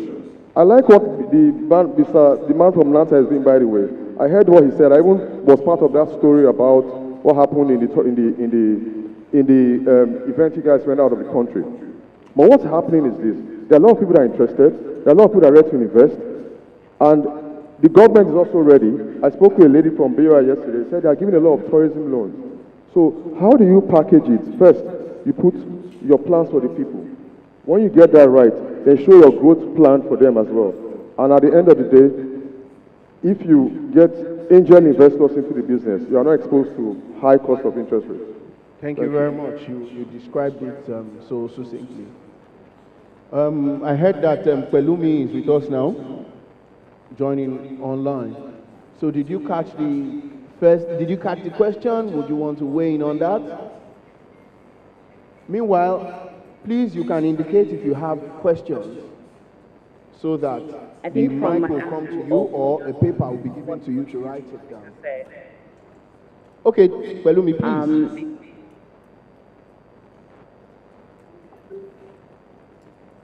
Please. Can you hear me? We can hear you. Okay. From what the last speaker just said, very clear that we don't have a information system. That's something that is definitely. Can you be a bit louder, please? I said if you visit places like Thank you. Rwanda or South Africa, they have a national online portal that people can book, they can plan, and discover new experiences. Iconic sites or Idoron Hill have updated digital. There's no verified website, no centralized ticketing system, and more important, leveraging of social media. We have brands like Ghana that has done it for the year of the return. Social media is such a powerful tool. We don't have that. I think supporting content creators on ground, even people that do it freely, are getting harassed. It's hard. I remember when I was trying to capture Blue Line within Lagos, I was told I needed a permit, not the place in London whereby I'm happy to, record anywhere, but not restrict me.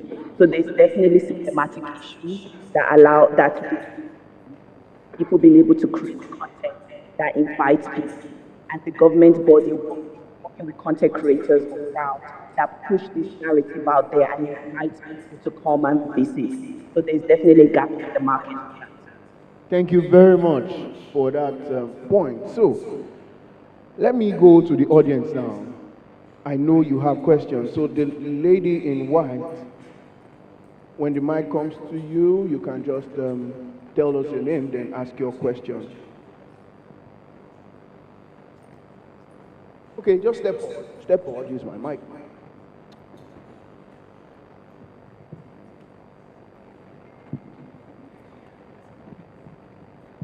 Good afternoon. Thank you so much to Business Day. My name is Josephine Oshiaki. I'm the head of business development for Amber Hospitality, one of the sponsors of the conference. My question is speaking about this role of policy in developing the tourism industry. I think when we think about infrastructure, we also have to think about policy, because policies enable the growth of sectors. I think we can all agree that in terms of hospitality and tourism, the entire sector seems to be more unregulated as compared to many other sectors like finance, which is a heavily regulated space. So I just wanted to get your thoughts on the panel. What is the role of law and policy in enabling the growth of this sector? Because investors like certainty, or at least as close to certainty as they can get. If I'm a new investor entering into Nigeria, I want to develop a project or partner with someone to develop a project in that sector. What are the rules? Who are my regulators? Who's checking the hotels? How does FX policy come into play? So if you could perhaps help us bridge that gap in our understanding, it would help. Thank you so much. Thank you. You didn't tell us your name? Josephine Oshiaki, head of business development, Amber Hospitality Services. We're a hospitality management company. Thank you. Yeah, so who wants to take the question first? All right. I think it's a very interesting question. Being operating hotels for almost 10 years in Lagos, we have seen a rise, we've seen some maturity coming to this. To answer your question, unfortunately, we don't really have a very stable structure when it comes to local legislative bodies. It's a bit challenging, it's a bit confusing at times because we are dealing with multiple agencies at different times. Like I'll name you, we have a health body that comes in, there's an environmental agency, then we have the Nigerian Nuclear Association that comes in and charges you for your baggage scanner, which is sometimes it can be a little bizarre, but you see, again, what we do is we try to help in a way that, okay, this is something that they're also coming into terms with, so we are also providing support, because at the end of the day, we have to happily coexist in the same environment. So I think to answer the question, I see that there is a sense of maturity that is coming into the regulatory bodies. But again, it's a bit chaotic at the moment. There are too many agencies. I think there is a constant struggle in order to get this, on a same wavelength. We have hotel management associations that now we are a part of. We have a voice that we are putting together to make sure that there is some sort of, method to the madness that comes with it. So we are getting there, but we are not there yet. Yeah. Thank you. We'll keep going. Willie, you want to add to that? Yes, I wanted to say, looking around and see what happens in the Nigerian market, especially in hospitality, there is a gap, and the gap is on the standardization of what we call hotels and how we grade them and how we position the hotels. I would suggest, I don't know which body is responsible for that, but they should come with hotel graders which can actually come up with a minimum standard. If I'm speaking about minimum standards, it's not about how the tray is served to a customer, but in terms of measurements, sizes, and amenities, and everything that is considered if you need to put a rating on a hotel, such that if somebody is building a hotel, it shouldn't be Mr. Willie who wants to say his hotel is 2-star. It shouldn't be Mr. Willie who says my hotel is 5-star. But the hotel graders, who are, I don't know which body is responsible for that, should take that responsibility, like what in other countries, that you cannot actually say this is a 3-star when it does not qualify to be a 3-star in terms of different things that are required for it to qualify as a 3-star. But because anyone can build anything and put shiny tiles on the wall and say my hotel is 5-star. But is that a 5-star? It may not be really a 5-star. So we need to make sure we standardize by having a board. There are so many regulatory bodies in Nigeria that are into hospitality space, dealing with different things. I think it is important that they harmonize what they do so that the operators can have direction and know where they are going, because many of these bodies, they are just after what is for themselves. At the end of the day, if you actually want to assess and see the value they bring to a unit that is operating as a hotel, it could be next to nothing, but at the end of the day, you still have to pay something to them for them to exist. Therefore, we need to see value from their side instead of having all these big names, and all those big names are actually not contributing positively to the industry as we are looking forward to it to do. Thank you very much. Okay, do you want to weigh in, or should I take a new question? Okay, all right, please step out. Also, okay, the mic is coming. There's also someone in front there. Thank you. Good afternoon, everybody. Okay, so I wrote down my question, hoping I'll pass it across since I'm saying it by myself, but I'll read it a bit. The question goes as this: what is the most practicable way to make our gateway more hospitable? That is our airports. Pain points such as excessive demands of bribe by our officers at the international airport. I speak about this because my sister was coming into the country after about 2 years being in the US. The only $100 that she had on her, customs took it from her for no reason. Right? That is an example. I'm only asking so that how can we sensitize the government to make it better for us? They know, but we have to push them to do it. Yeah. And then, having said that, then I said our local airport also. I was in Abuja over the weekend, and there was no lounge in that local airport, not one. Where it's all said in the same place, in the open area, very stuffy.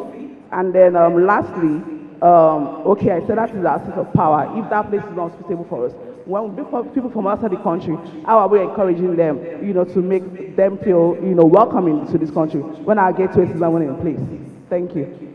As much as I would love that your question is answered on this panel, I think, okay, our keynote speaker wants to answer it.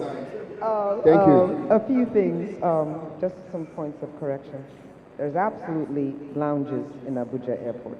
I stay in the lounges and I pay. Just like when I'm in Doha or Turkey, I stay in a lounge and I pay. So there are lounges in Abuja.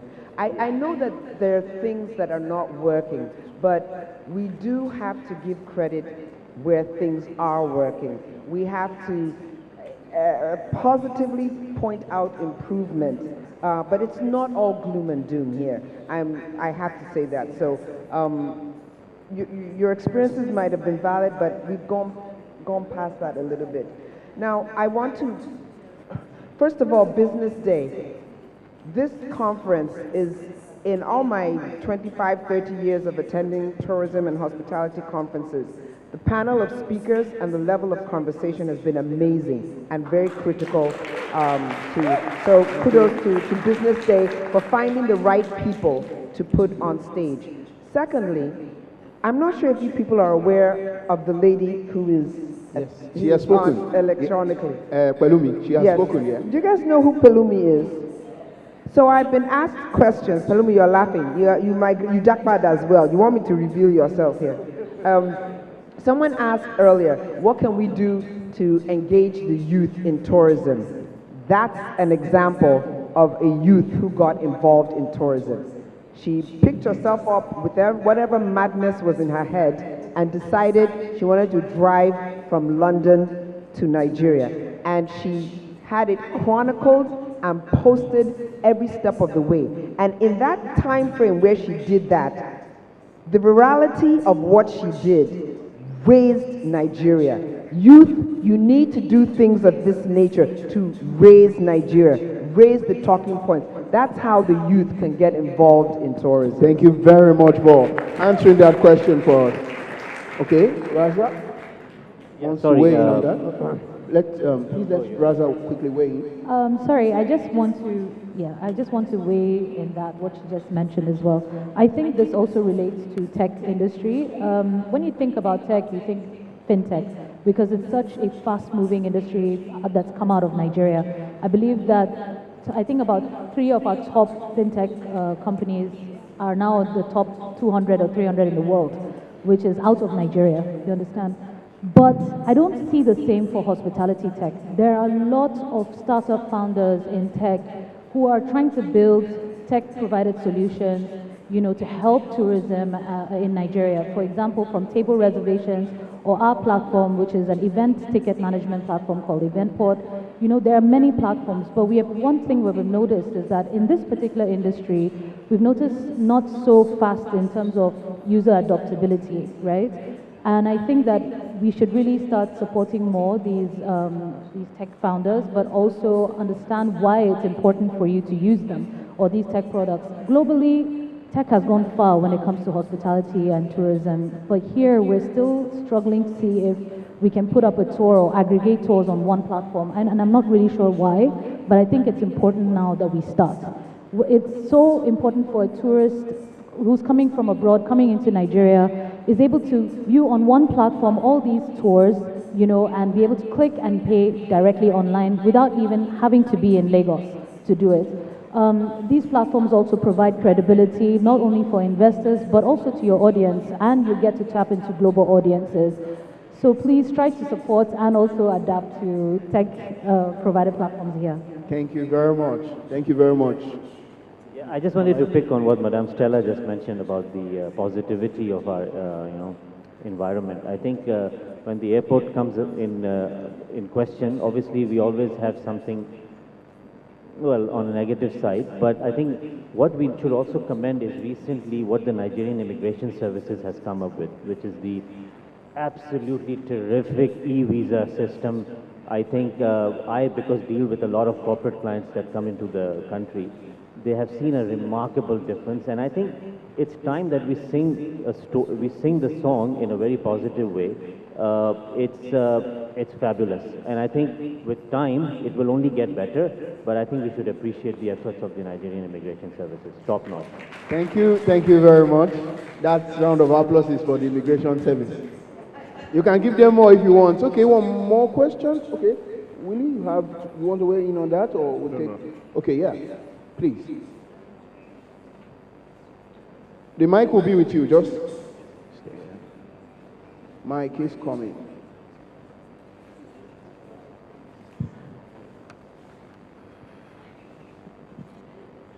Hello, good afternoon. I'm Janice Aruna. I'm Managing Director, Spitec Security and Guards Limited. I've been waiting for this opportunity to ask how the security community, or our community, Madam Stella says we all belong to the tourism industry. Although a couple of people have asked me, so what are you doing here? I'm standing on that authority. I belong to this industry as well. So how is the tourism bodies and group like NNT, I think it's NNTA, NATA, and all the rest, how are you engaging with the security community, right, to drive on that safety message? And when I mean security community, I'm not just speaking about law enforcement, but private industrial security that I belong to. Because we would work, yeah, this Otola's CSO, we work to create those some of these standards, some of the policies that are required, right? We'll carry out risk assessments, risk evaluations that will be required, that will be communicated, right, to potential tourists. So how are you engaging security? Thank you very much. I think we also do not. Okay, you want to take that? Well, okay, yes, thank you. I'll take that from a generic perspective. So, as an investor in hospitality or as a tourism provider of some sort, the first thing we need to even look at is a strategy I always call CSI.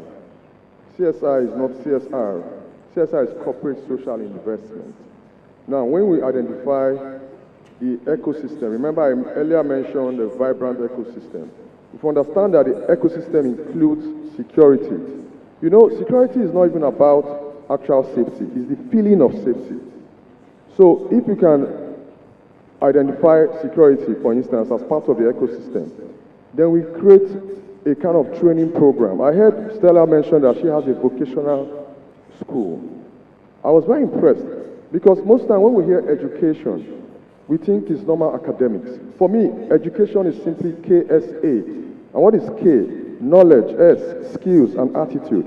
Knowledge can just be simply numeracy and literacy. Then skills, you teach them the basic skills, then the attitude to engage.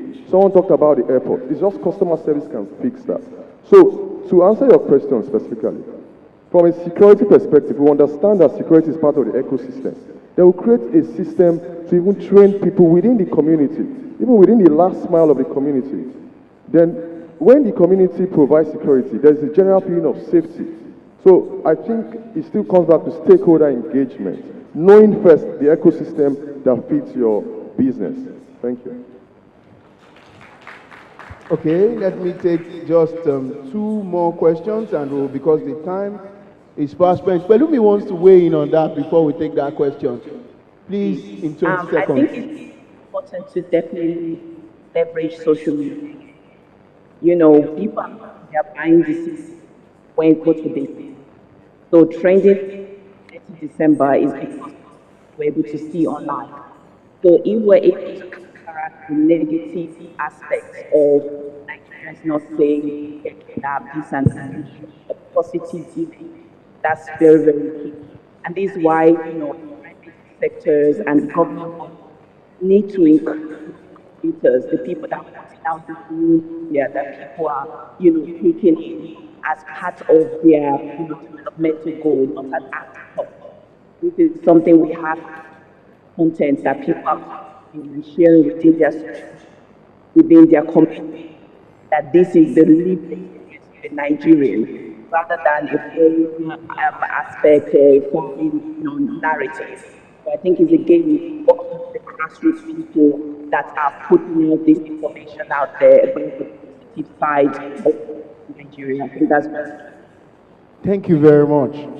Okay, let's have the last two questions before we end this panel. The lady in goggles at the back there.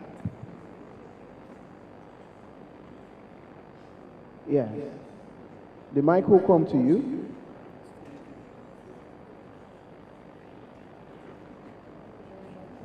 Good afternoon, everyone. My name is Tom Brown. I've really been waiting for long, raising my hands at the back, but thank you so much, by the way.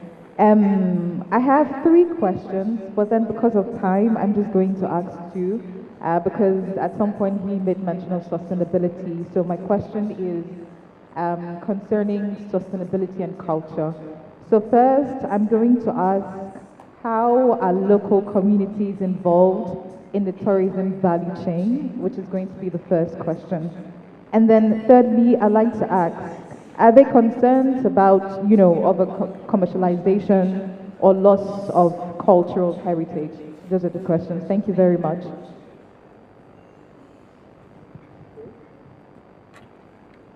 So,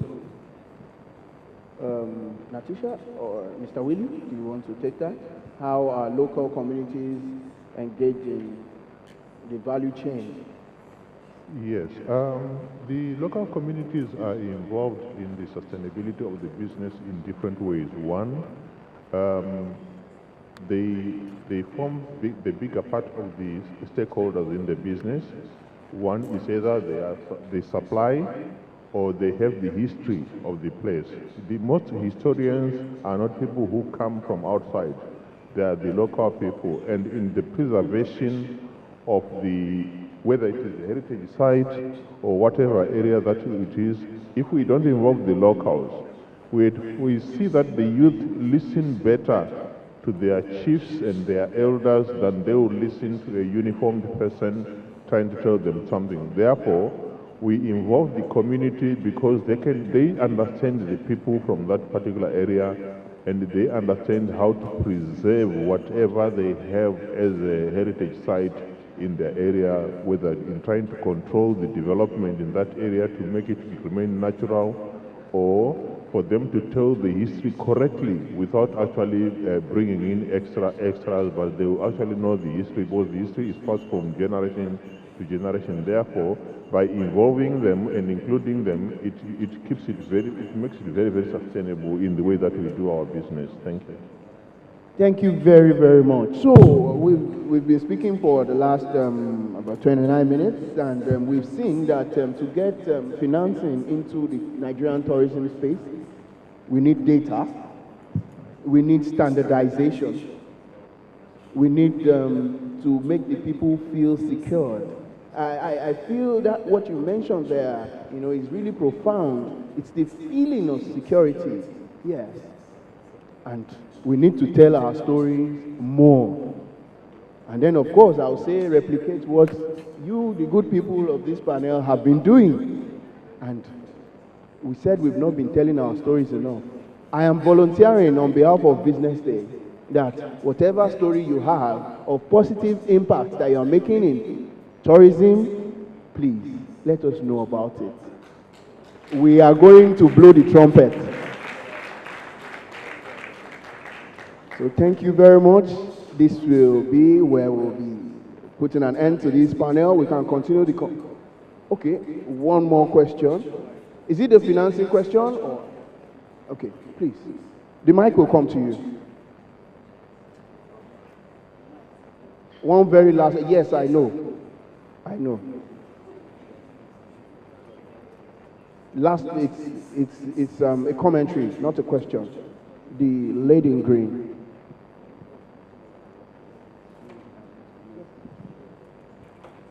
Yeah, good afternoon, everyone. My name is Bolaji Mustafa. I'm the president of Nigerian Association of Tour Operators. I just want to add, I'm not asking a question. I just want to add to the question the other lady asked, that how do you involve the local community, you understand, to engage I'll use NATOP as an example because we'll deal more of the practical aspects. I'm actually, I tell myself that I'm done with talking, and talking. You understand? I ride on the practical aspect of tourism, and that's why NATOP, in everything we do, you understand, we locate most of these tourism sites, you understand, for all the members to actually tell the good story about Nigeria. And for our AGM, we make sure, or what tourism day or anything we do, we don't just do the talking or just do the conferences. We go to all these tourism sites, we identify them, and you understand, project them out to the world. That's the way we can tell, good story about Nigeria. And answering that question, the example is in Kwara, when we had our AGM, recently we did in Undo, we involved the locals where they showcase the food. The person doing the ashoki was present to actually showcase how they do the ashoki. The person who is making the uri, which is the shea butter, the factory who is making it somewhere in Kwara was present there to actually tell the story how this is being done. Somebody who is making the wara, you understand, how it's being squeezed out of the cow, how we make it. That's physical thing. So without involving all these people, because even us as tour operators, it's not going to be easy for us, you understand, to go into their territory without involving them in what we do, because they know how to tell the story better, they know how to do it better, and it will help us too in selling that destination or in selling any local tourism product, because we identify all these products and we engage them so that they help us to tell the story better. Just recently we were in Ondo, and that's my first time, promoting ecotourism. First time, on the Araromi beach. I've been hearing it.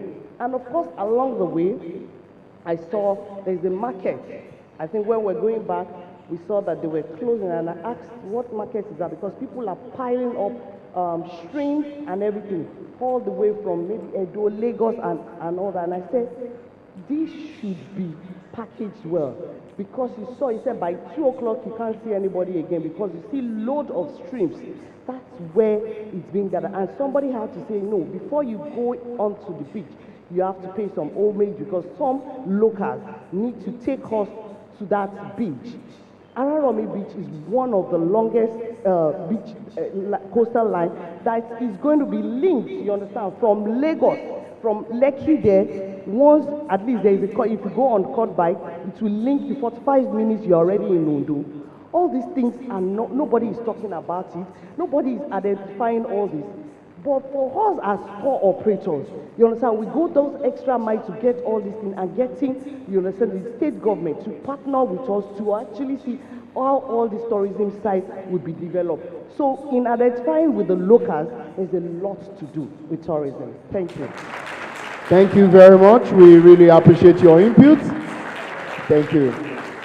So in the next 50 seconds, we'll round up this panel because the panelists will give 10 seconds of their own conclusion on the missing link between infrastructure and financing in tourism in Nigeria. So we start from Kwelumi, then we go.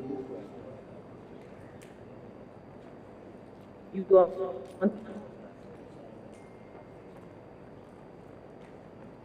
Hello, can you hear me? Yes, we can hear you. Yes, I think the missing link really is that infrastructure, knowing that the roads are better, the messages on the social media platforms are stronger, and rather than people working inside an independent body, we need people that people can access information they can trust because it's being verified. So I think putting those things in place will really help of tourism and getting people to visit. Thank you very much. Working together. All right, Uche. I think coincidentally that's also my position. If you look at my mantra on my profile, It says collaboration is the new competition. So let's stop working alone. Let's work together with counterparts within the ecosystem. And I always try to leave you with it. I'll leave you with this story. Imagine a flight over a city with enough investors, and there's only one spot with light. Guess what they will say? To you, you're the one with the light. To them, they're like, this is not a vibrant environment. But when you have created an ecosystem, they're like, there's enough light here. So let's go, let's bring money, let's invest. So collaboration, let's stop trying to be the biggest in the room, or let's try to make the room bigger so others can fit. For Thank the good you very tourism. much. Quite profound. Ahmed? I think for me, the missing link is more or less the lack of communication in telling the right stories about what we are actually achieving. I'll give you just a few examples before I round up. I think we are all aware the Mayor of London was in Lagos last week. He was here on a trade mission. He has seen a tremendous potential in investing in the IT with our youth. So that tells a story. A couple of weeks ago, the Queen of Denmark was also in Lagos. So what does it all tell us? That the future is bright. And I think we just need to keep singing these stories and bringing it up to the forefront. This is, like I said, we're entering into a very interesting phase in the hospitality industry. If you look at the local landscape, the Hyatt Regency is going to open in Q4. We are launching our new hotel in Benin City next year. So the future is bright. Thank you. We are not relenting. So what I would like to say, or again touch base on, is don't be afraid to use tech tools to make data-driven investment decisions. So use tech tools to not only streamline your business operations, using tools like Payaza or Eventport, but also to analyze your consumer behavior, analyze consumer data, and use that to build your growth and your business plan and projections. So that will help with investor confidence as well. So that's what I would leave you with. Thank you very much, Nashita. Thank you. Investors usually want to look at their opportunities, and they also have to look at the market transparency and information sharing, one, and also the issue of skilled manpower, which is the people. The development of the people is very important. If the skills are available, you are sure you are going to get a return on investment on your business. Thank you. Thank you very much. You have heard it before I heard it. Thank you very much. Thank you. Okay, let's wait for the pictures.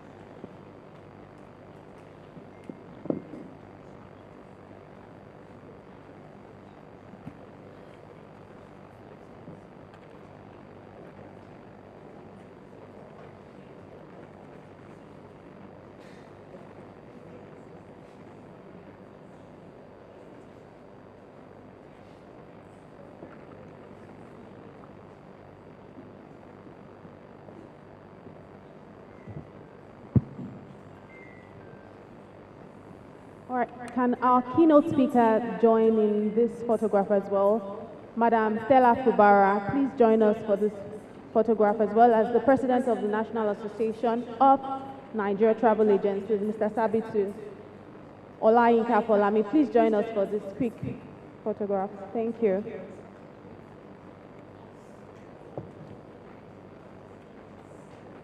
And I also come bearing gifts. We have giveaways, weekend stays to be won. So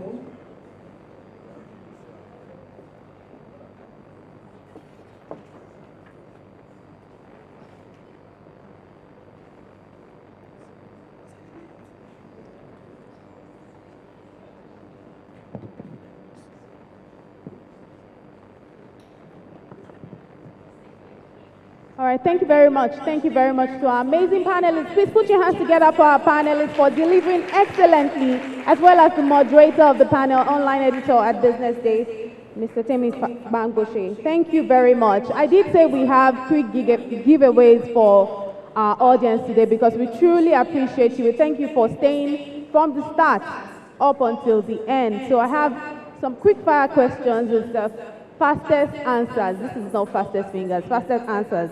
I don't even know where to start from because these questions are very easy. So I'm just going to give 30 seconds. Okay. So my first question, okay, we have giveaways. Weekend stay at Ikogosi Warm Spring Resort. We also have a weekend stay at one of Amber Hospitality's, one of the hotels under their chain. And then we have 2 weekend stays at Obudu Ranch Resort. Is anyone excited about that? Obviously. So I hope you also win. So my first question, and it has to be the fastest answer. Do we have the mics going around? I just pray you are lucky enough that the mic comes to you and then you get the answer. What natural feature is Ikogosi Warm Spring famous for?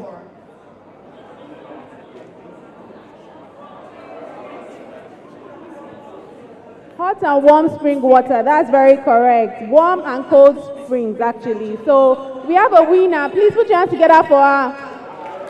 It could be you. What? Okay, what are we saying now? Okay, what's the argument? I should ask another.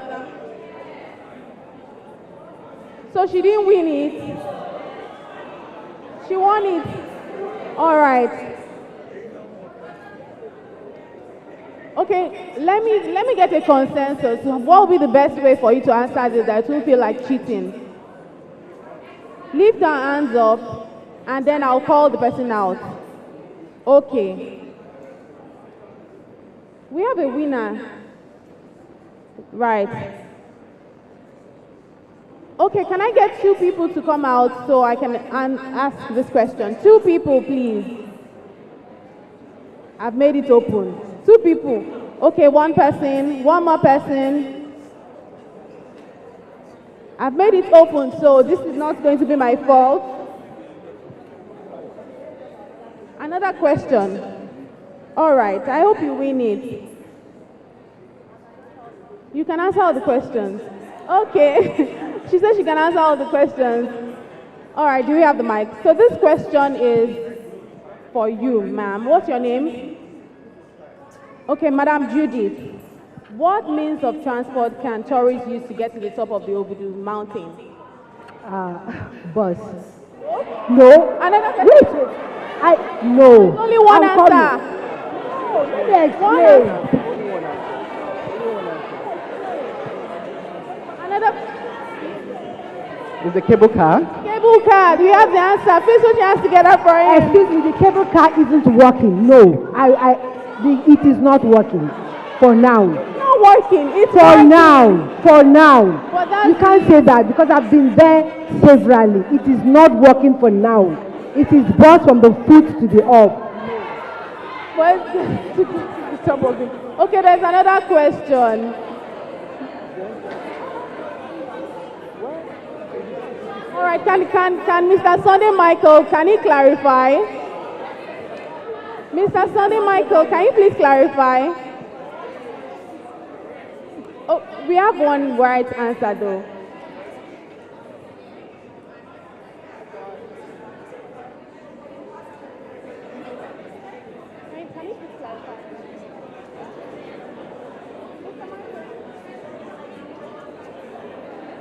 All right. One else, please. One else, please. Do we have another person that is representing? Okay.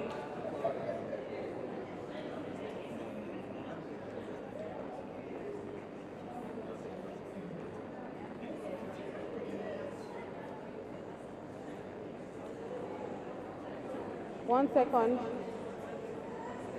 This question is very easy. What's your name? Faith. Efe. All right. My question for you will be, who is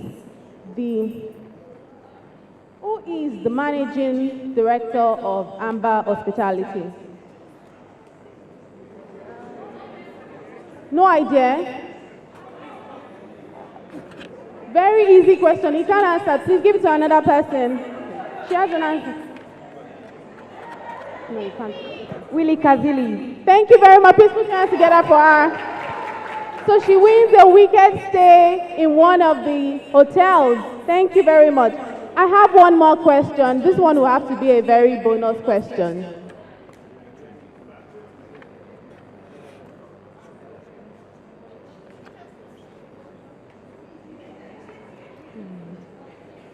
I made that question very easy, and I'm shocked that she didn't get it because it's right there on the screen. Okay, please give me a moment.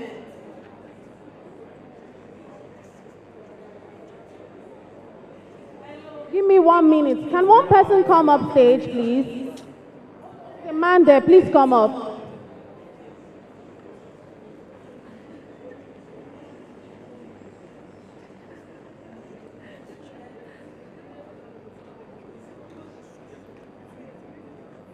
You agree with me that the questions are very easy? Very, very easy.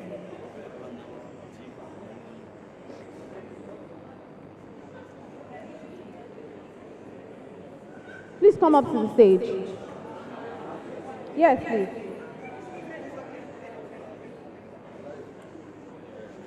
All right. Please come forward. What's your name, sir? This question will win you a weekend stay at Obudu Ranch Resort. My question for you will be, what was the former name for Obudu Mountain Resort? No idea. No idea.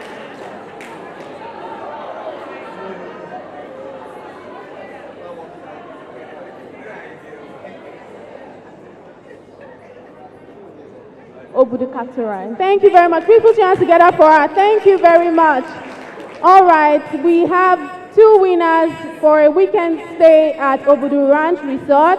We also have 1 winner for a weekend stay at Amber Hospitality, as well as 1 winner for a weekend stay at Igogosi Warm Spring. Please put your hands together for all of our sponsors for making this possible. Thank you very much. Next time you come for one of our conferences, you also will win something, so that's for sure. I'd like to please welcome for the closing address. Please, one out. Please, please, please. We're closing already. For the closing address, please make welcome Business Day Sunday editor, Mr. Zebulon. Please welcome him as he comes up for the closing address. Please put your hands together for him, please.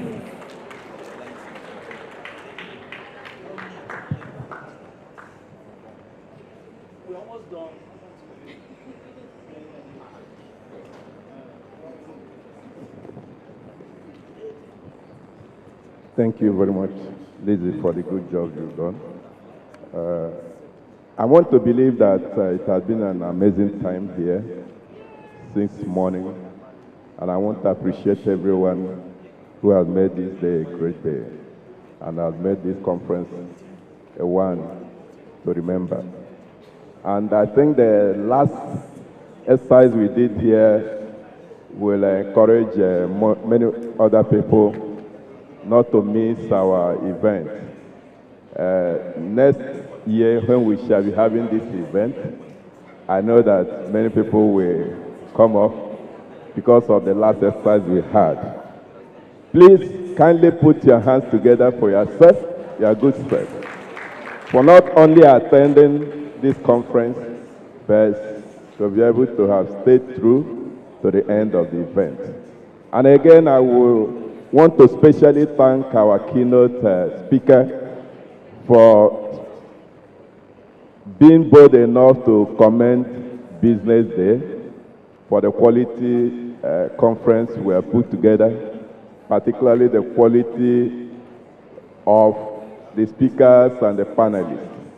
And that's a great plus for us, that this event was not just organized.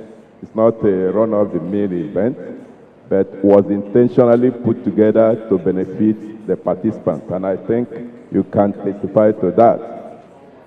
I want also to thank all our sponsors. First of all, I want to first of all thank the management of Eco Hotels and Suites for taking time to sponsor this event. Please, let's put our hands together for Eco Hotel and Suites. We want to thank Ikogosi Warm Spring Resort for also sponsoring this event. Let's put our hands together for an encouragement. We also want to thank especially Amber Hotels for the sponsorship. Not forgetting Diamond and Pearls for the great sponsorship also. Put your hands together.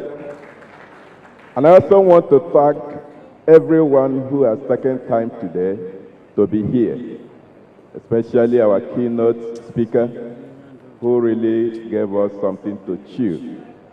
If you did not get anything out of whatever that was said here today, I would like you to go home with what she said, and I will quote her. We must not benchmark ourselves with Dubai, Singapore, or even South Africa, but we must build on what we have in country. And that's what I would like you to chew on as you step out of this place. I also want to thank Karl Haller, who also gave us a great message and also challenged every one of us. I would like to quote what the message he left behind. I want you to take home and chew on. He said, we must be focusing on creating African solutions for African problems. And I want to internalize that by saying we should be focusing on creating Nigerian solutions for Nigerian problems. And all the panelists and all those who made presentations, special presentations, I say thank you so very much for the great job you did, which has really benefited every participant at this conference. I said the Business Day did not take your coming here lightly. We know the efforts you made to come to this place, the hassles of Lagos. In fact, some people flew in from various cities to make this event. I appreciate you on behalf of Business Day. And I said, as you are going back to your base, may the good Lord who safely brought you here graciously take you to your base. And when next we meet here, next year on this conference, tourism conference, it will be better, it will be sweeter, it will be more robust. Thank you so very much for coming. Bye-bye. Thank you very much, Mrs. Zebulon. Thank you once again for being an amazing audience. Thank you to our speakers, our panelists, and every single one of you for being here today. We hope that you have journey messes back to your homes. We hope that this event was impactful for you. Thank you very much, and we hope to see you once again. My name is Elizabeth Musa. People call me the Global Lizzie, and thank you so much for having me as your Master of Ceremonies. Thank you.